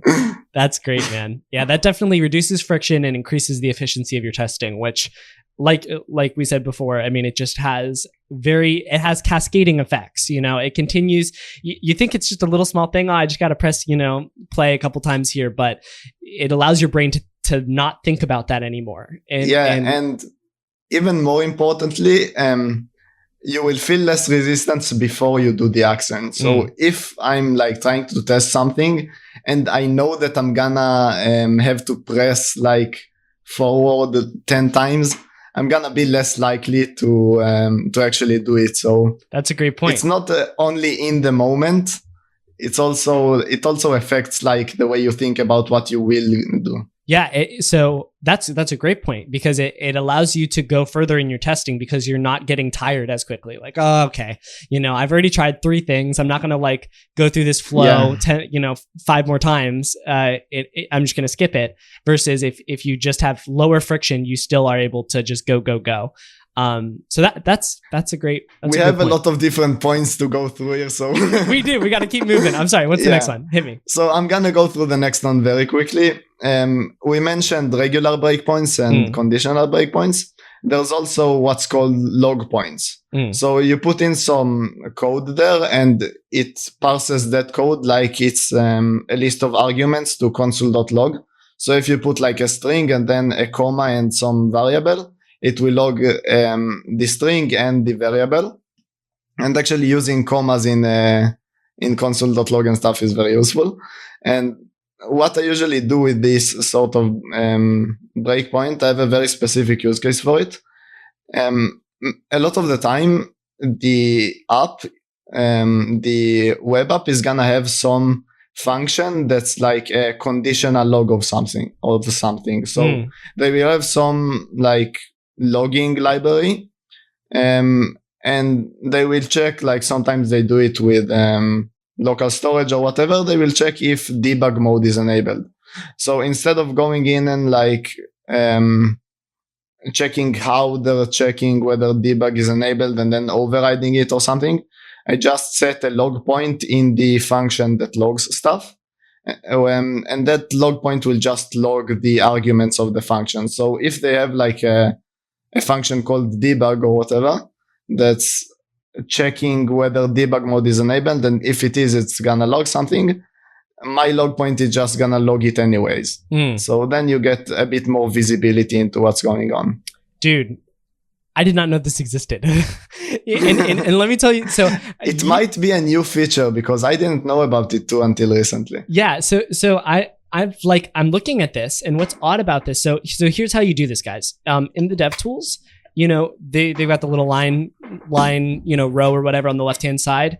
I think it's called the gutter technically, and you click over there and it sets a breakpoint, right? Well, don't left click, right click instead, and you'll see add log point. You can right click. Wait, what have you been doing?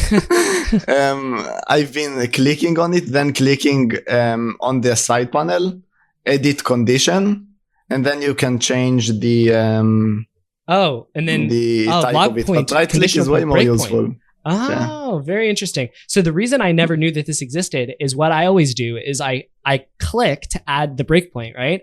And then I right click on the breakpoint to hit edit breakpoint and then set conditional breakpoint.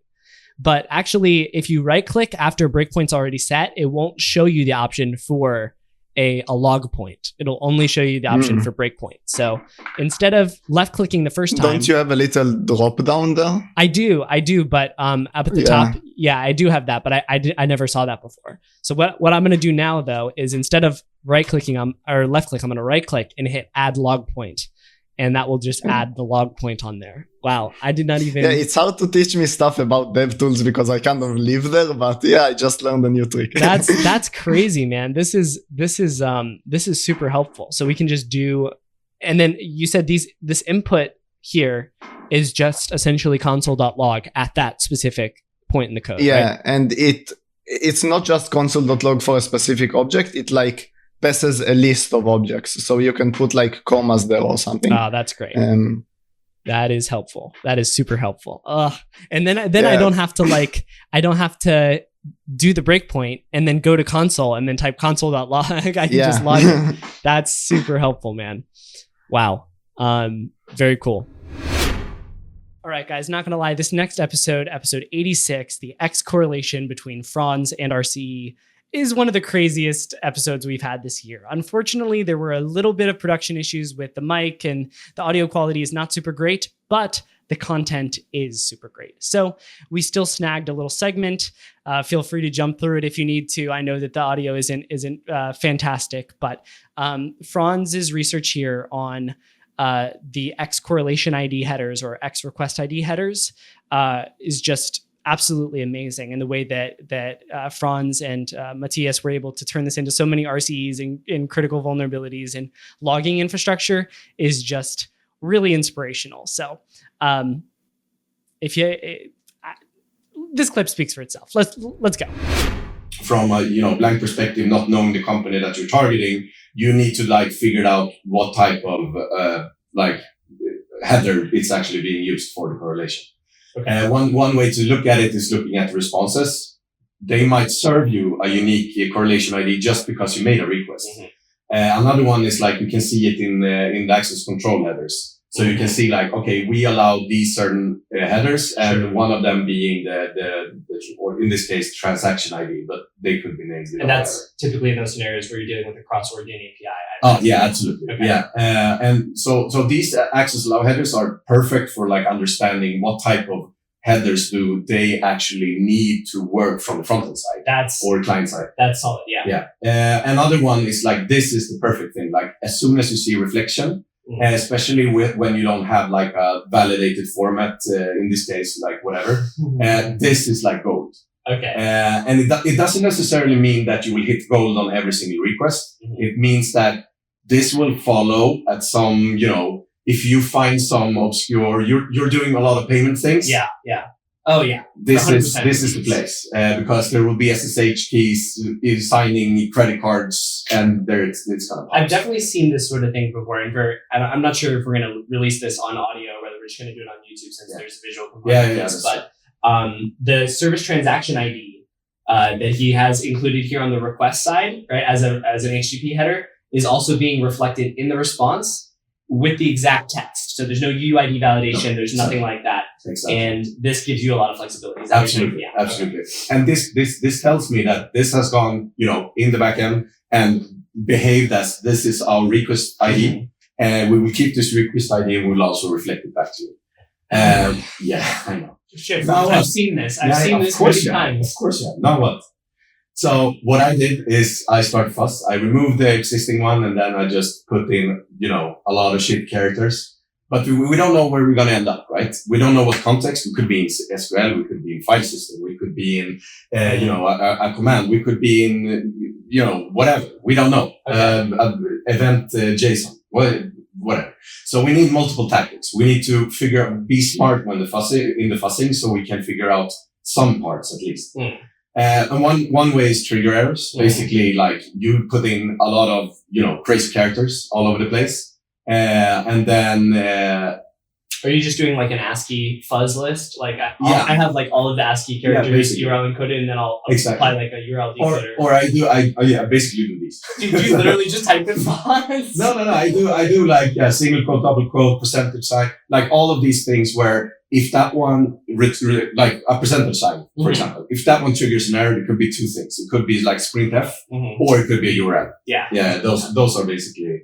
And for example, if a person breaks, it could be an XML context. Mm-hmm. There could be also URL. Mm-hmm. And similar things with $, parentheses, or curly braces. Then you're gold. This is one of the takeaways for me from this event, just from some of the life hacking stuff in Vegas, was I need to do more fuzzing like this in identification of what data is being passed through what context. Yes. Because there were a couple freaking bugs that I missed this time where they were just literally straight up backtick command injection. Jesus. And I was like, oh, wow. No, but figure out the context is what? It's struggle number 2. Yeah. So what I tend to do is I tend to put this in the request ID. And then I go on and do manual testing about, API paths, I always make sure that we're passive inside, keeping it there. That's why you had it in the match and replace rule Yes. earlier. Okay, Yeah, great. So then this can happen. So I can work for an hour or 2 hours or whatever. And then I go back and I had a 500.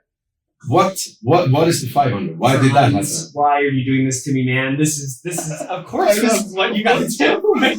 Of course. And then this is the fun part. Because there might be logging specific to some of these endpoints. Yeah, I mean, I get excited by this because I have not, made this at all. This is we talked about before, about I'm talking about things that I got bored with. Yeah, so then I present it. This is not that. Yeah, but the funny part is that you can talk about I'm leaving the crumbs, but this is fucking huge crumbs. This is a fucking pie I'm leaving. This is insane. So it would actually be interesting. I'm sorry, I'll let you continue, but it would be interesting also to have sort of I'm thinking an autorized sort of approach here. Absolutely. Where you have it auto repeating every one of the requests. You differentiate them. A differential between the status codes, then you know that was caused by. Absolutely. I agree. Really cool. Absolutely. And of course, there's going to be false positives. Mm-hmm. One of them, GCP, for example, not all over the place, I guess, but most of the time on Google platform or cloud platform, they actually validate what you send in. Just a pattern, making sure that it's a UUID. Strong regex matching, man. It solves a lot of problems. Yes, yeah, for sure. Another one is I've seen this a lot. They actually made a border, so the request ID is created on the first, load balancer or whatever, and then internally it can be sent over and stuff. But on the first kind of entry points, no. So that is also common. Those are kind of false positives but that's the interesting part. So let's say you have, as I showed you here, you have a bunch, and then that one says no. Right. Then that is still interesting because then you know that there's another system not allowing that thing to be happening. So these are still super interesting. Yeah.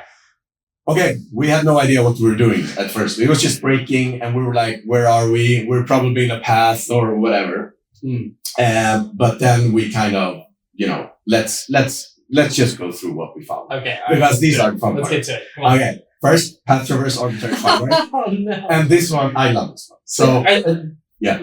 Yeah. Continue. Go okay. Ahead. Just go ahead. So, the whole idea here, there was, if you sent request ID 1, 2, 3, 4 for blah, blah, blah, it will write it to trace data in the temp file. Important part, it would contain itself. So, the request ID was also the file path, also inside the JSON that was written. Okay. Great. So you've got control of the path and some of the content. Exactly. But it was the same. It was the same. Yeah. Because it's the request. Yeah. So. Or it was a bunch of metrics in it, but the request ID that you sent in also worked. But path traverse basically wrote, if you did temp data / and then back to temp data, it would write the path traverse. Obviously, it just took the value and wrote it. And did you just enforce this or did you have access to errors? We had access to errors. Okay. So what we could do is we could go down outside of the temp folder into the web folder, put the PHP code as the file name. 100% fine. It will then write to trace data in TMP, do the path traverse, which basically meant that inside this PHP file, you would have the path traverse, but you would have the PHP code, meaning when you went to this actual URL with the tags, you actually got it. You've got to be kidding me. It's amazing. I can't believe they're dumping everything into temp like that.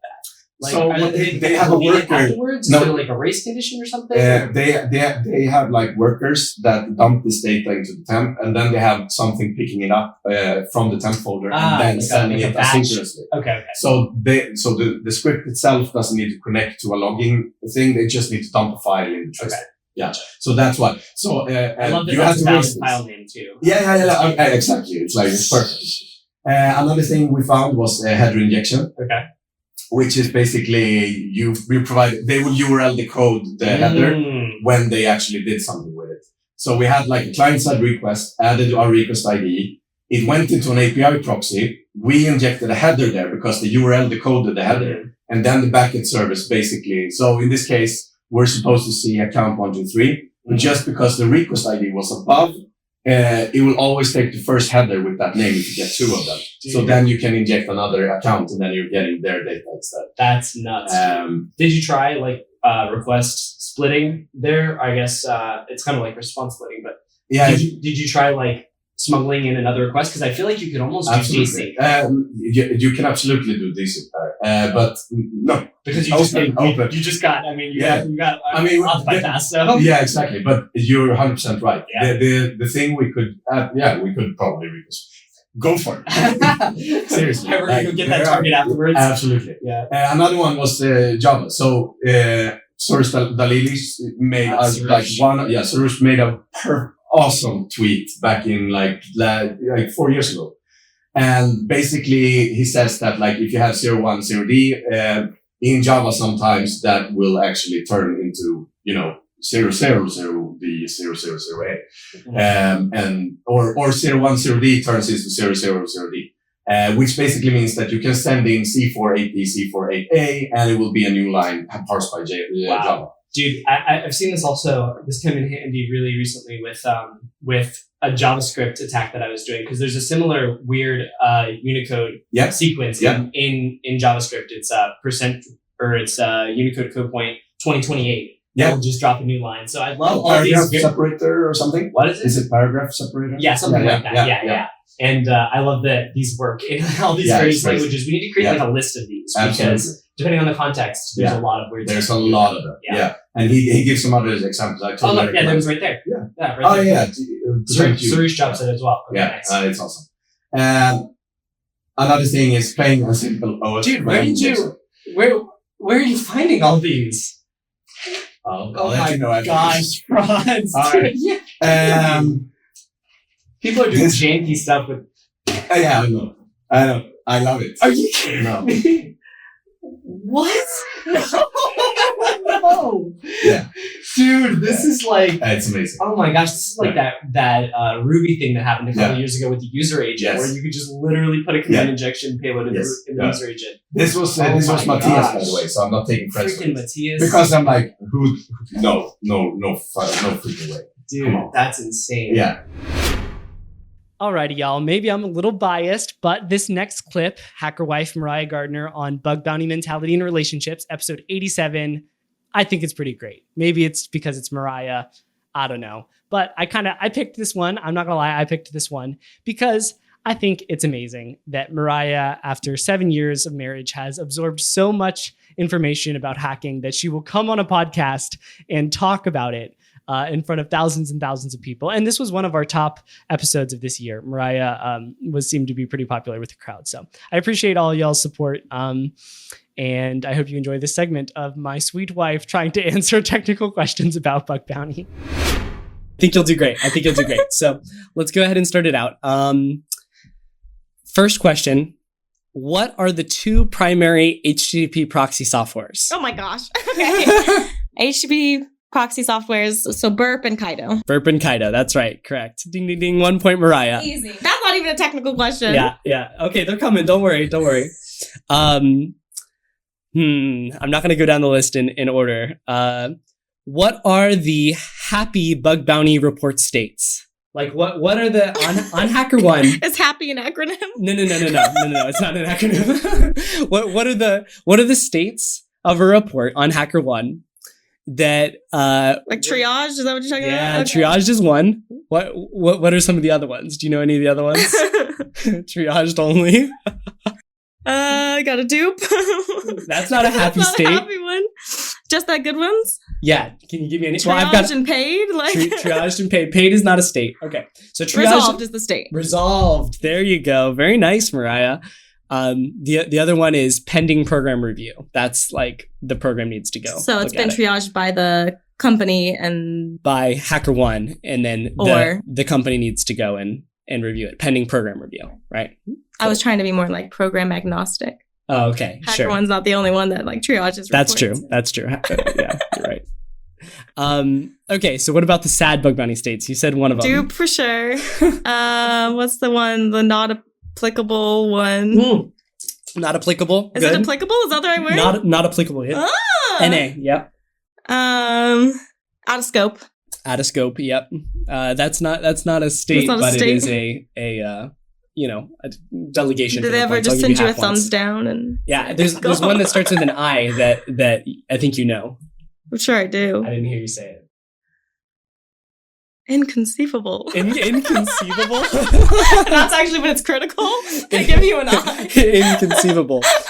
Informative. Yeah. So like it sort of worked, but it doesn't really do anything. Yeah, exactly. All right, let's see. In your estimation, how much time does it normally take for a hacker to find a bug on a new scope? For a hacker to find a bug, I'm sure it depends. It's very. It does. We won't try to generalize it. We'll say for you, and my estimation for you, it takes about a week to find 15 bugs. A week to find 15 bugs? So you spend crap. 3 days not finding any bugs, whining about it. And around day 4, he finds 7, and he's like, oh, never mind. And then the rest of the week, he just finds them steady from there. Accurate. Yeah, I think that first part was 3 days with no bugs, and then the tidal wave. I think that's very accurate. Okay.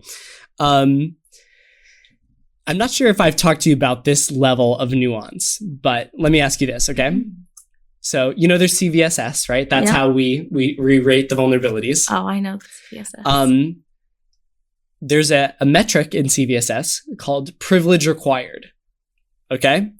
And the values for that metric are none, low, and high, right? So if you find a bug on an application that is self-sign up, right? You can go and sign up. Nobody has to approve anything like that. What is the value for the privilege required metric?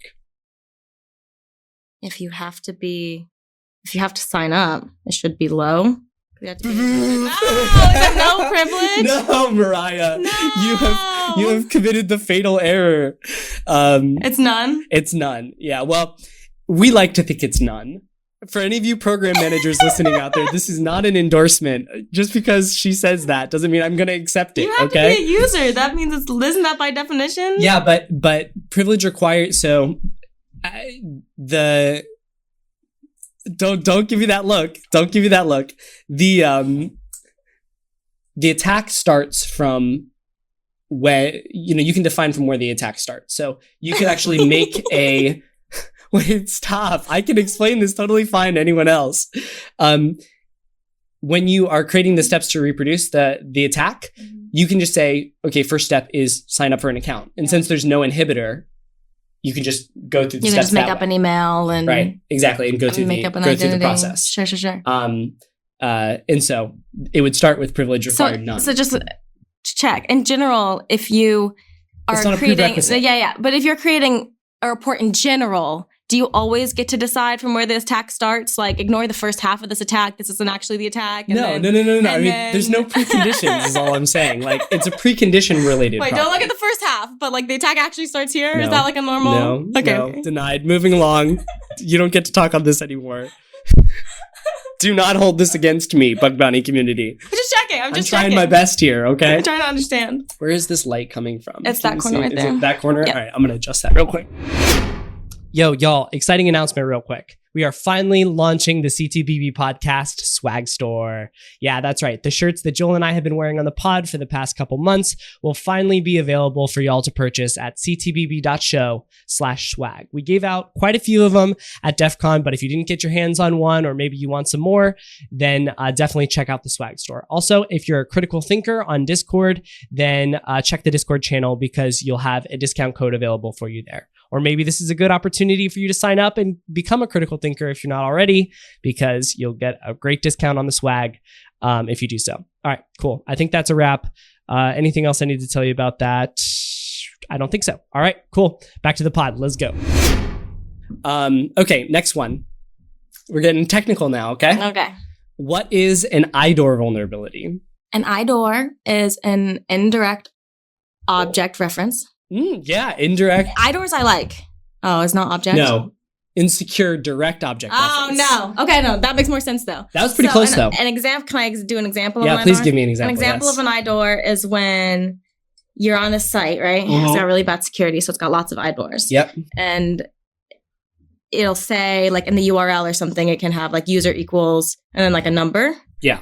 And Exactly, then yeah. you can, if it's has poor security, you can just like change the number like 5 million to like 5,000,001, and then you get a different user. Perfect. I can see that you've heard me explain this many times. I like, you have a different IDOR that I really liked. That wasn't just like a plain numbers one, like a +1+1 user integer one. Yeah. And you did one that was really cool. That was, you figured out how they were creating user IDs based on timestamps. Yeah. That was a while ago. Yeah. But I really liked that one. So it was I found based one very on- similar at this last life hacking event, actually. It's timestamp from when they like created their account or something like Yep, that. yep. So timestamp from time of creation of account down to like the millisecond or something like ridiculous. Yeah.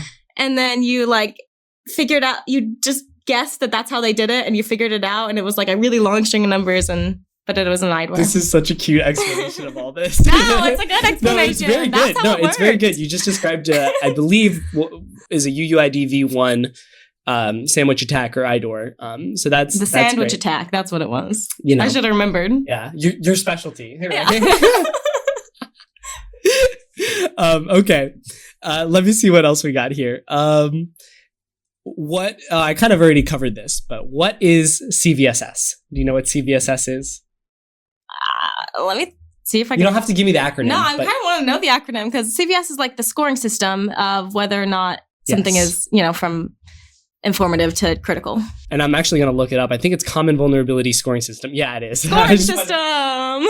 So you get full half points for that. Full half points. Oh, thank you for your generosity. You're welcome. So all right, cool. And then we got another technical one, and then we'll do a non-technical one. What is an XSS? XSS is cross-site scripting. Good. Can you explain what it is? Not as well as an IDOR. IDOR is my favorite. Yeah. Cross-site scripting is, so you've got like the page. Right. And you... On the right track. You've got a web page. You can sort of like paste your own code over that web page.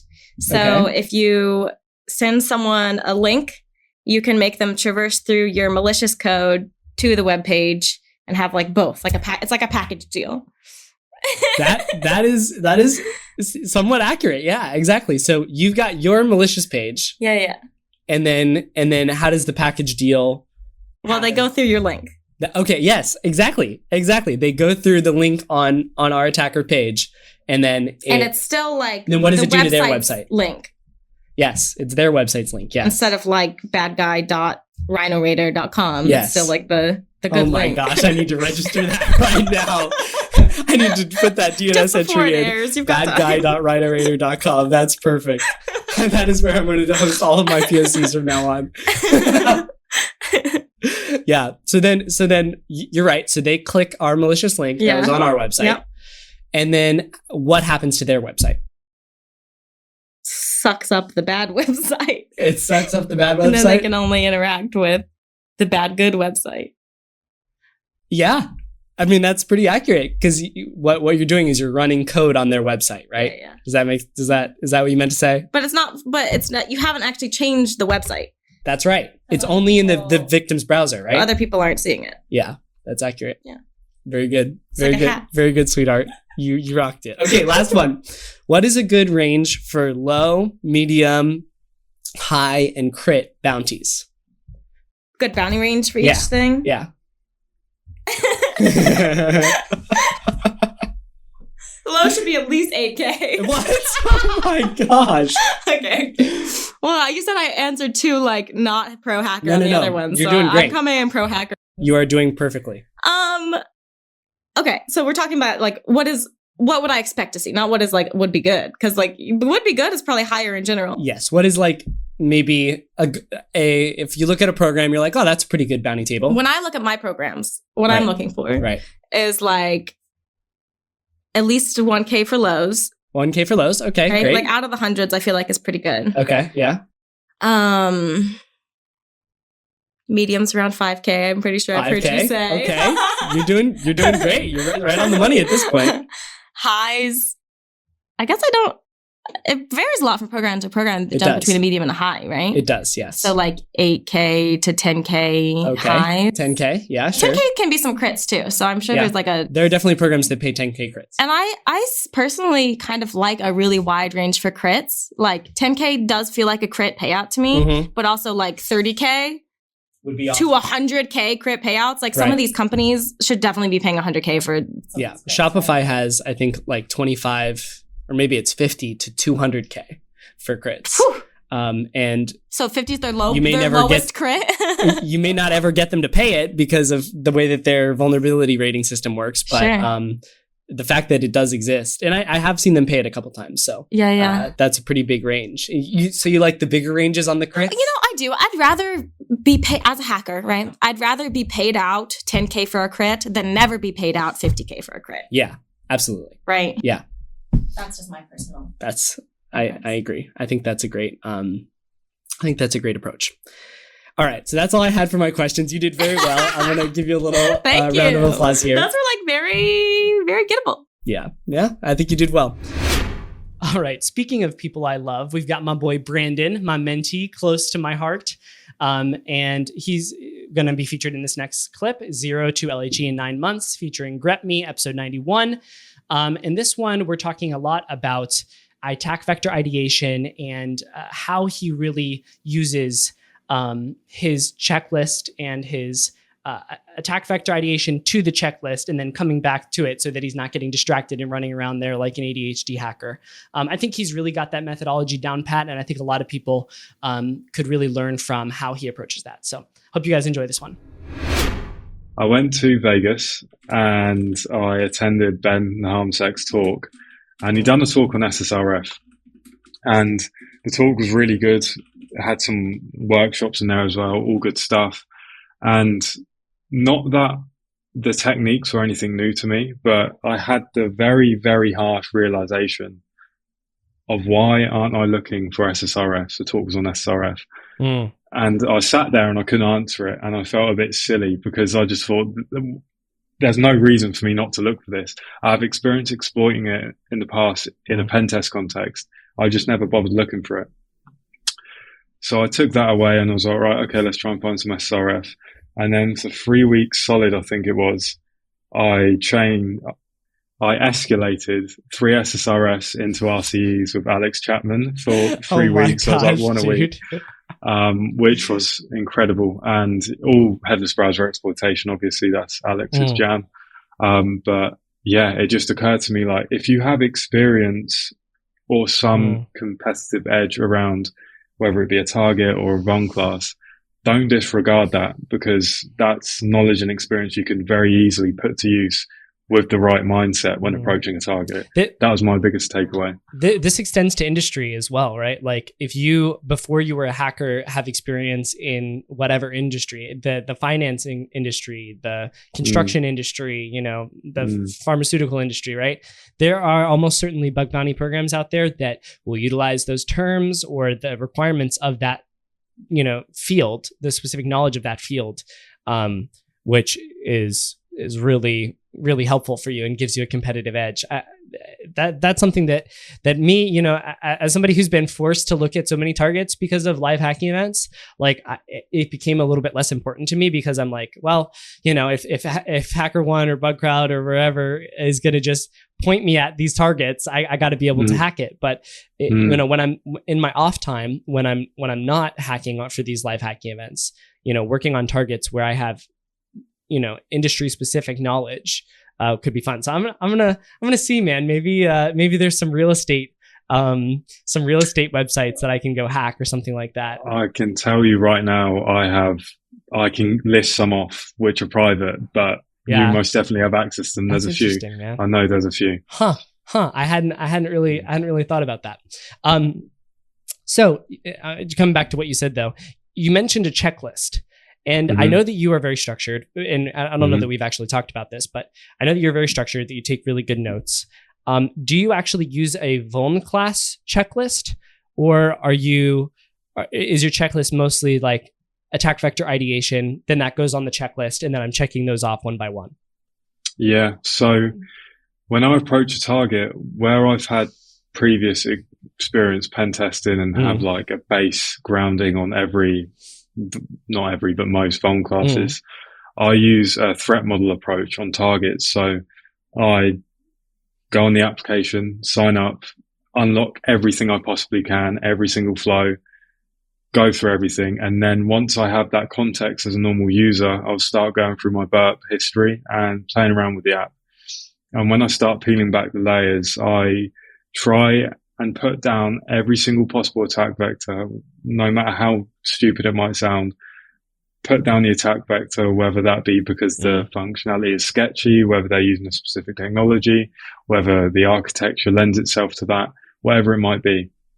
And my whole aim when I'm going through this process, when I first approach a target, is to come up with as many attack vectors as humanly possible.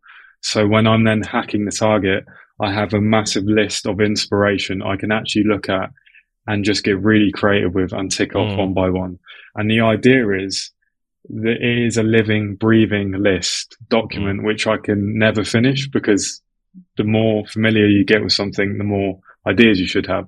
That's my premise of why I do that and how I do it.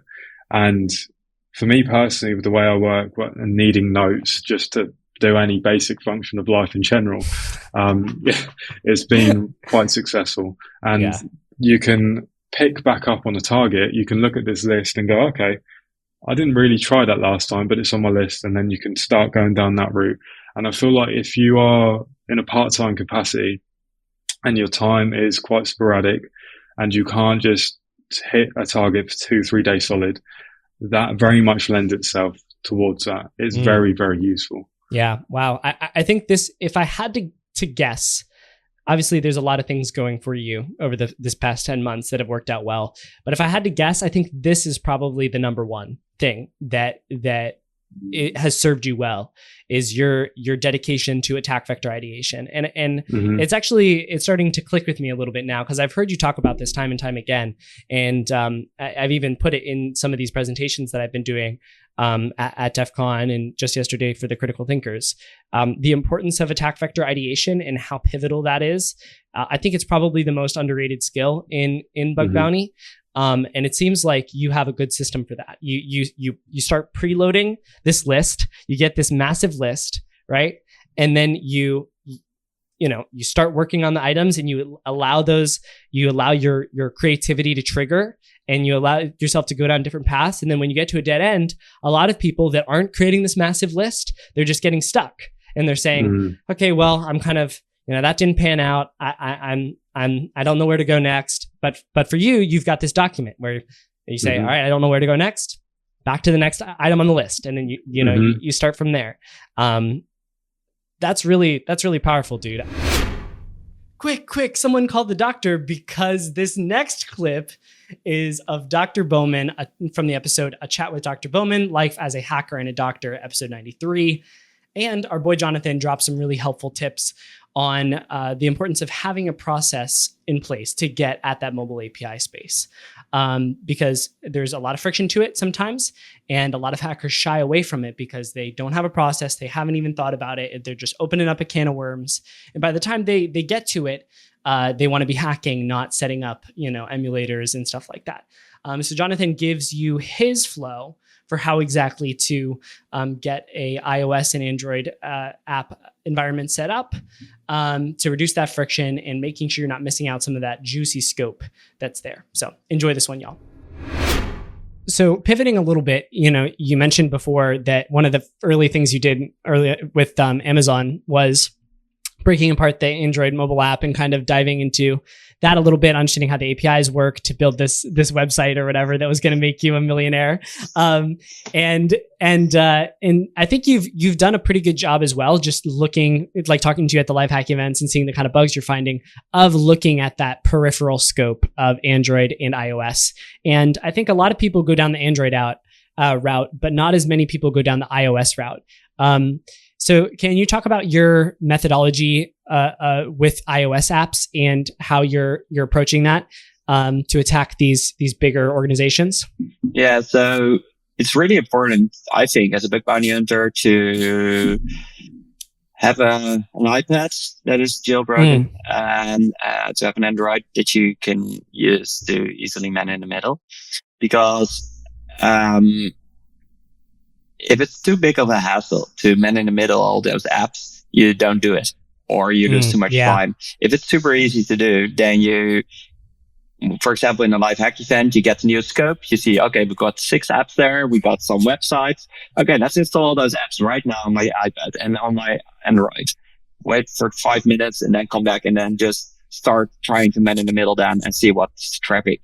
So my methodology is, I got an iPad that I jailbreak with Pillrain. Pillrain is one of those jailbreak tools, and there's still an iPad available that you can jailbreak with that tool that also updates to some of the latest iOS versions. I think it's the tablet iPad 7. So have a good look on the Pillrain website and see which models are still supported and if the model also supports one of the latest iOS versions, because that's the problem. You need to have recent versions. But the last time I checked was 3-4 months ago and it was still working well. So that's a thing. And I got a spare, Android phone, Pixel thing that I rooted, but also, with Android, you can easily use, APK METM, APK man in the middle. It's on GitHub. So sometimes I just patch the APK and then I install it. But I also think here it's important to have those devices separate from your own device, because otherwise you end up with your personal phones full with strange apps. Or keep up your own security. So have those different devices there. Also really helps to open them up and update just all those apps and see which apps can be updated. So you get some signal back from like, hey, there's something new. This is really interesting. This APK METM tool that you mentioned here. I hadn't actually seen this before. I'd seen something similar with called Objection, which allows you to patch APKs and then hook in via Frida scripts and stuff like that. But this actually seems like it's oriented specifically more towards like getting rid of SERP pinning and that sort of thing. Exactly. And it just goes for that. So it's like a one shot. Let me see if this works. If it does, great. And then if not, obviously I'm going to have to go down the custom route. Yeah, and that's also sometimes I do. So then I go give it a try with Frida or Objection and try to patch it myself. There's only one time I was not able to disable the man in the middle, and that was some heavily obfuscated app from some government somewhere on this planet. Man. that had it. If I had to patch it, I had to patch it on system call level in iOS, and my good old friend ChatGPT was hallucinating too much to help me out there. Oh, no. So I got stuck in a lot of rabbit holes, and then I figured out, okay, I might need to wait for other people to figure out how to do this properly. But most of the time, APK and man in the middle thing works, or Objection. And then the fun starts. Then you need to use the app and just see what's going on. And is there any hidden functionality? Do you need to, are you able to get some perks if you are an artist, or if you sell stuff, or whatever you can get the app configured in general. Yeah, that makes sense.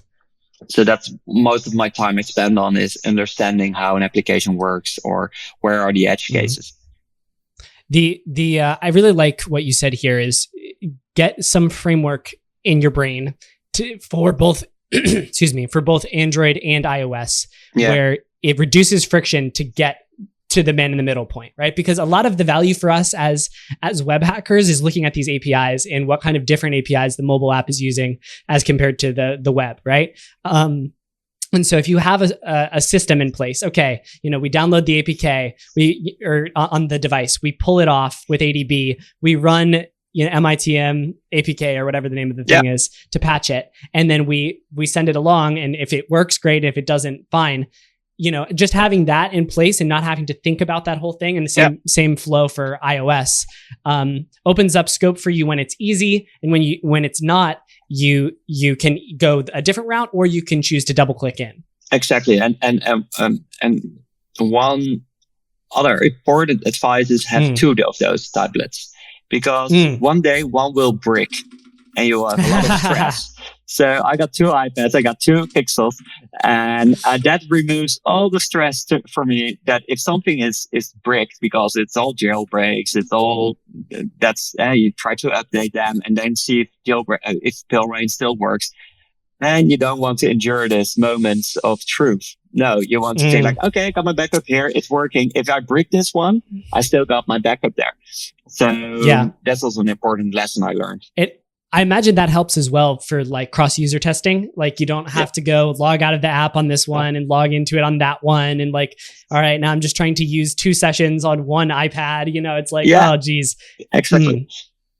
Yeah, I think it's worth the investment. On a refurbished iPad. That's all refurbished, those models. So it costs nothing.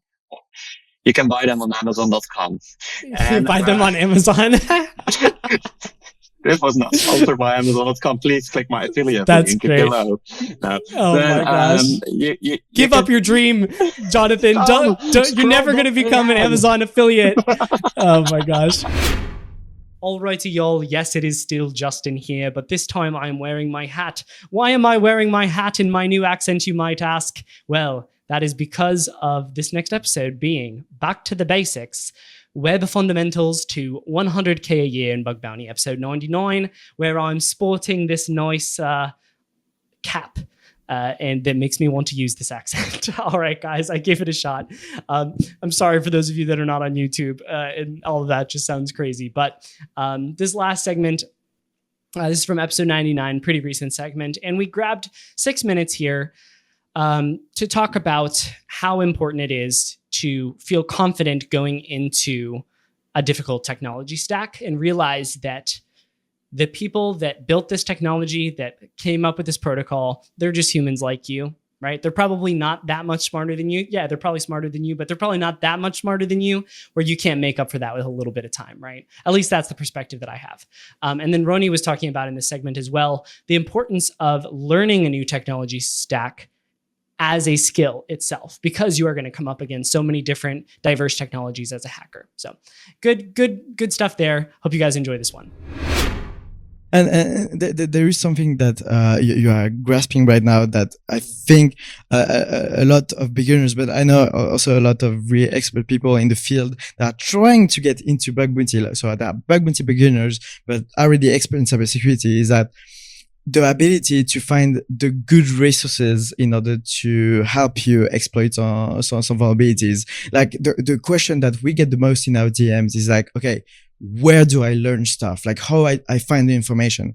And I think this is a huge problem for us to answer this one, because the goal is not to give the knowledge to someone. It's like to give the ability for them to find their own knowledge. Because when you are going to get like this really weird technology that exists just on 2 web servers in the world, you are not going to get a Google search or anyone on earth that is going to know it, right? You need to go down into the documentation, the technical spec, and really understand it yourself. And that's how you really find the information. Just trying to face the most technical and root thing. And if we take your thread, the web fundamentals, where when I'm trying to teach someone, I'm just give like them the MDN documentation, which is, I would say, the beginner friendly version of some RFC. And then I tell them like to try to find the same information in the RFC that is more complete, right? So when you are learning HTTP, it's great to actually learn what is a HTTP, what it's built on top of. So TCP, TCP/IP, how do you reach a domain? What is a host? What is an IP? And everything. And like go to the root fundamentals, because sometimes in those roots, there is like some big vulnerabilities. Yeah. I mean, that's the kind of stuff you see with James Kettle all the time, is he's, sort of peeling back those layers and addressing the vulnerabilities at a lower level. I think that's definitely important. I think, it's difficult to give also resources like MDN or the RFC or whatever and say like, hey, these are the source of truth for these things, because at the end of the day, like you said, you have to go and find them, Exactly. And so, yeah, absolutely. Reading the RFC and the MDN is a really great resource and something that we should do.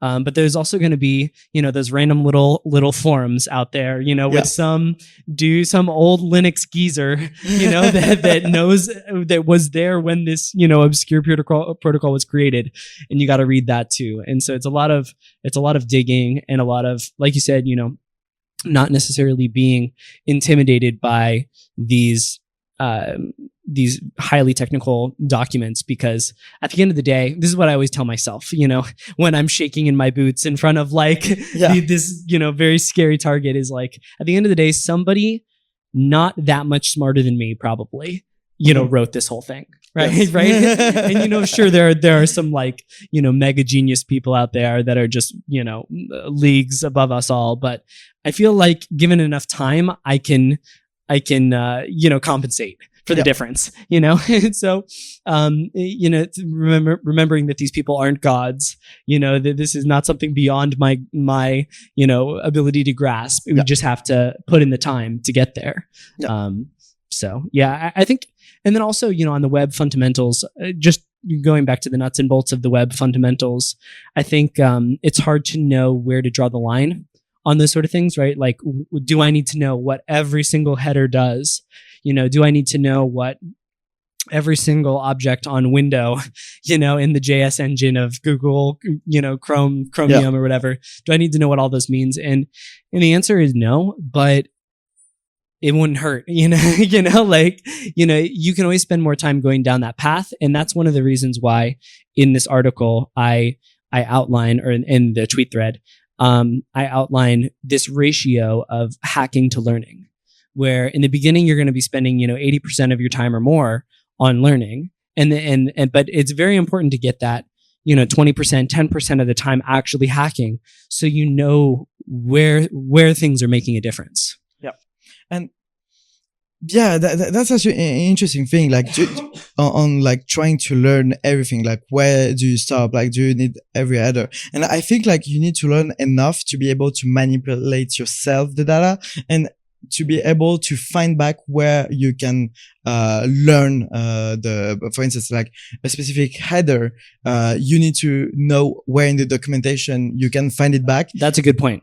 Yeah, it's not about learning, like having like the strong knowledge of the RFC. It's about trying to understand how you can read the RFC in order to find back the knowledge, right? I think there is an Einstein quote, or at least many people attribute that to Einstein, saying like, why would you search something, like why would you know something that you can search for, right? And I think it's true to some degree. Like, you need to understand the overall concept, like the abstract of it. But the day you are going to need to get, your hands dirty, you need to find back where you learn this from, and in order to go even deeper in this specific technology.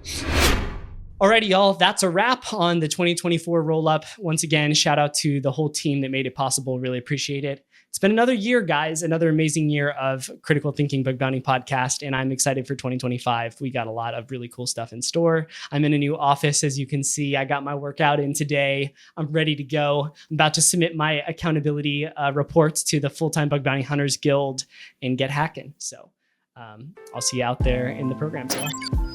And that's a wrap on this episode of Critical Thinking. Thanks so much for listening. And if you want more Critical Thinking content, head over to ctbb.show/Discord. Join the Discord. There's lots of great conversations and chats going on over there. And if you want to support the show, there's the Discord subscriber tiers, which give you access to masterclasses, AMAs, hackalongs, exclusive scripts, and an exclusive chat channel with us. We'll see you there.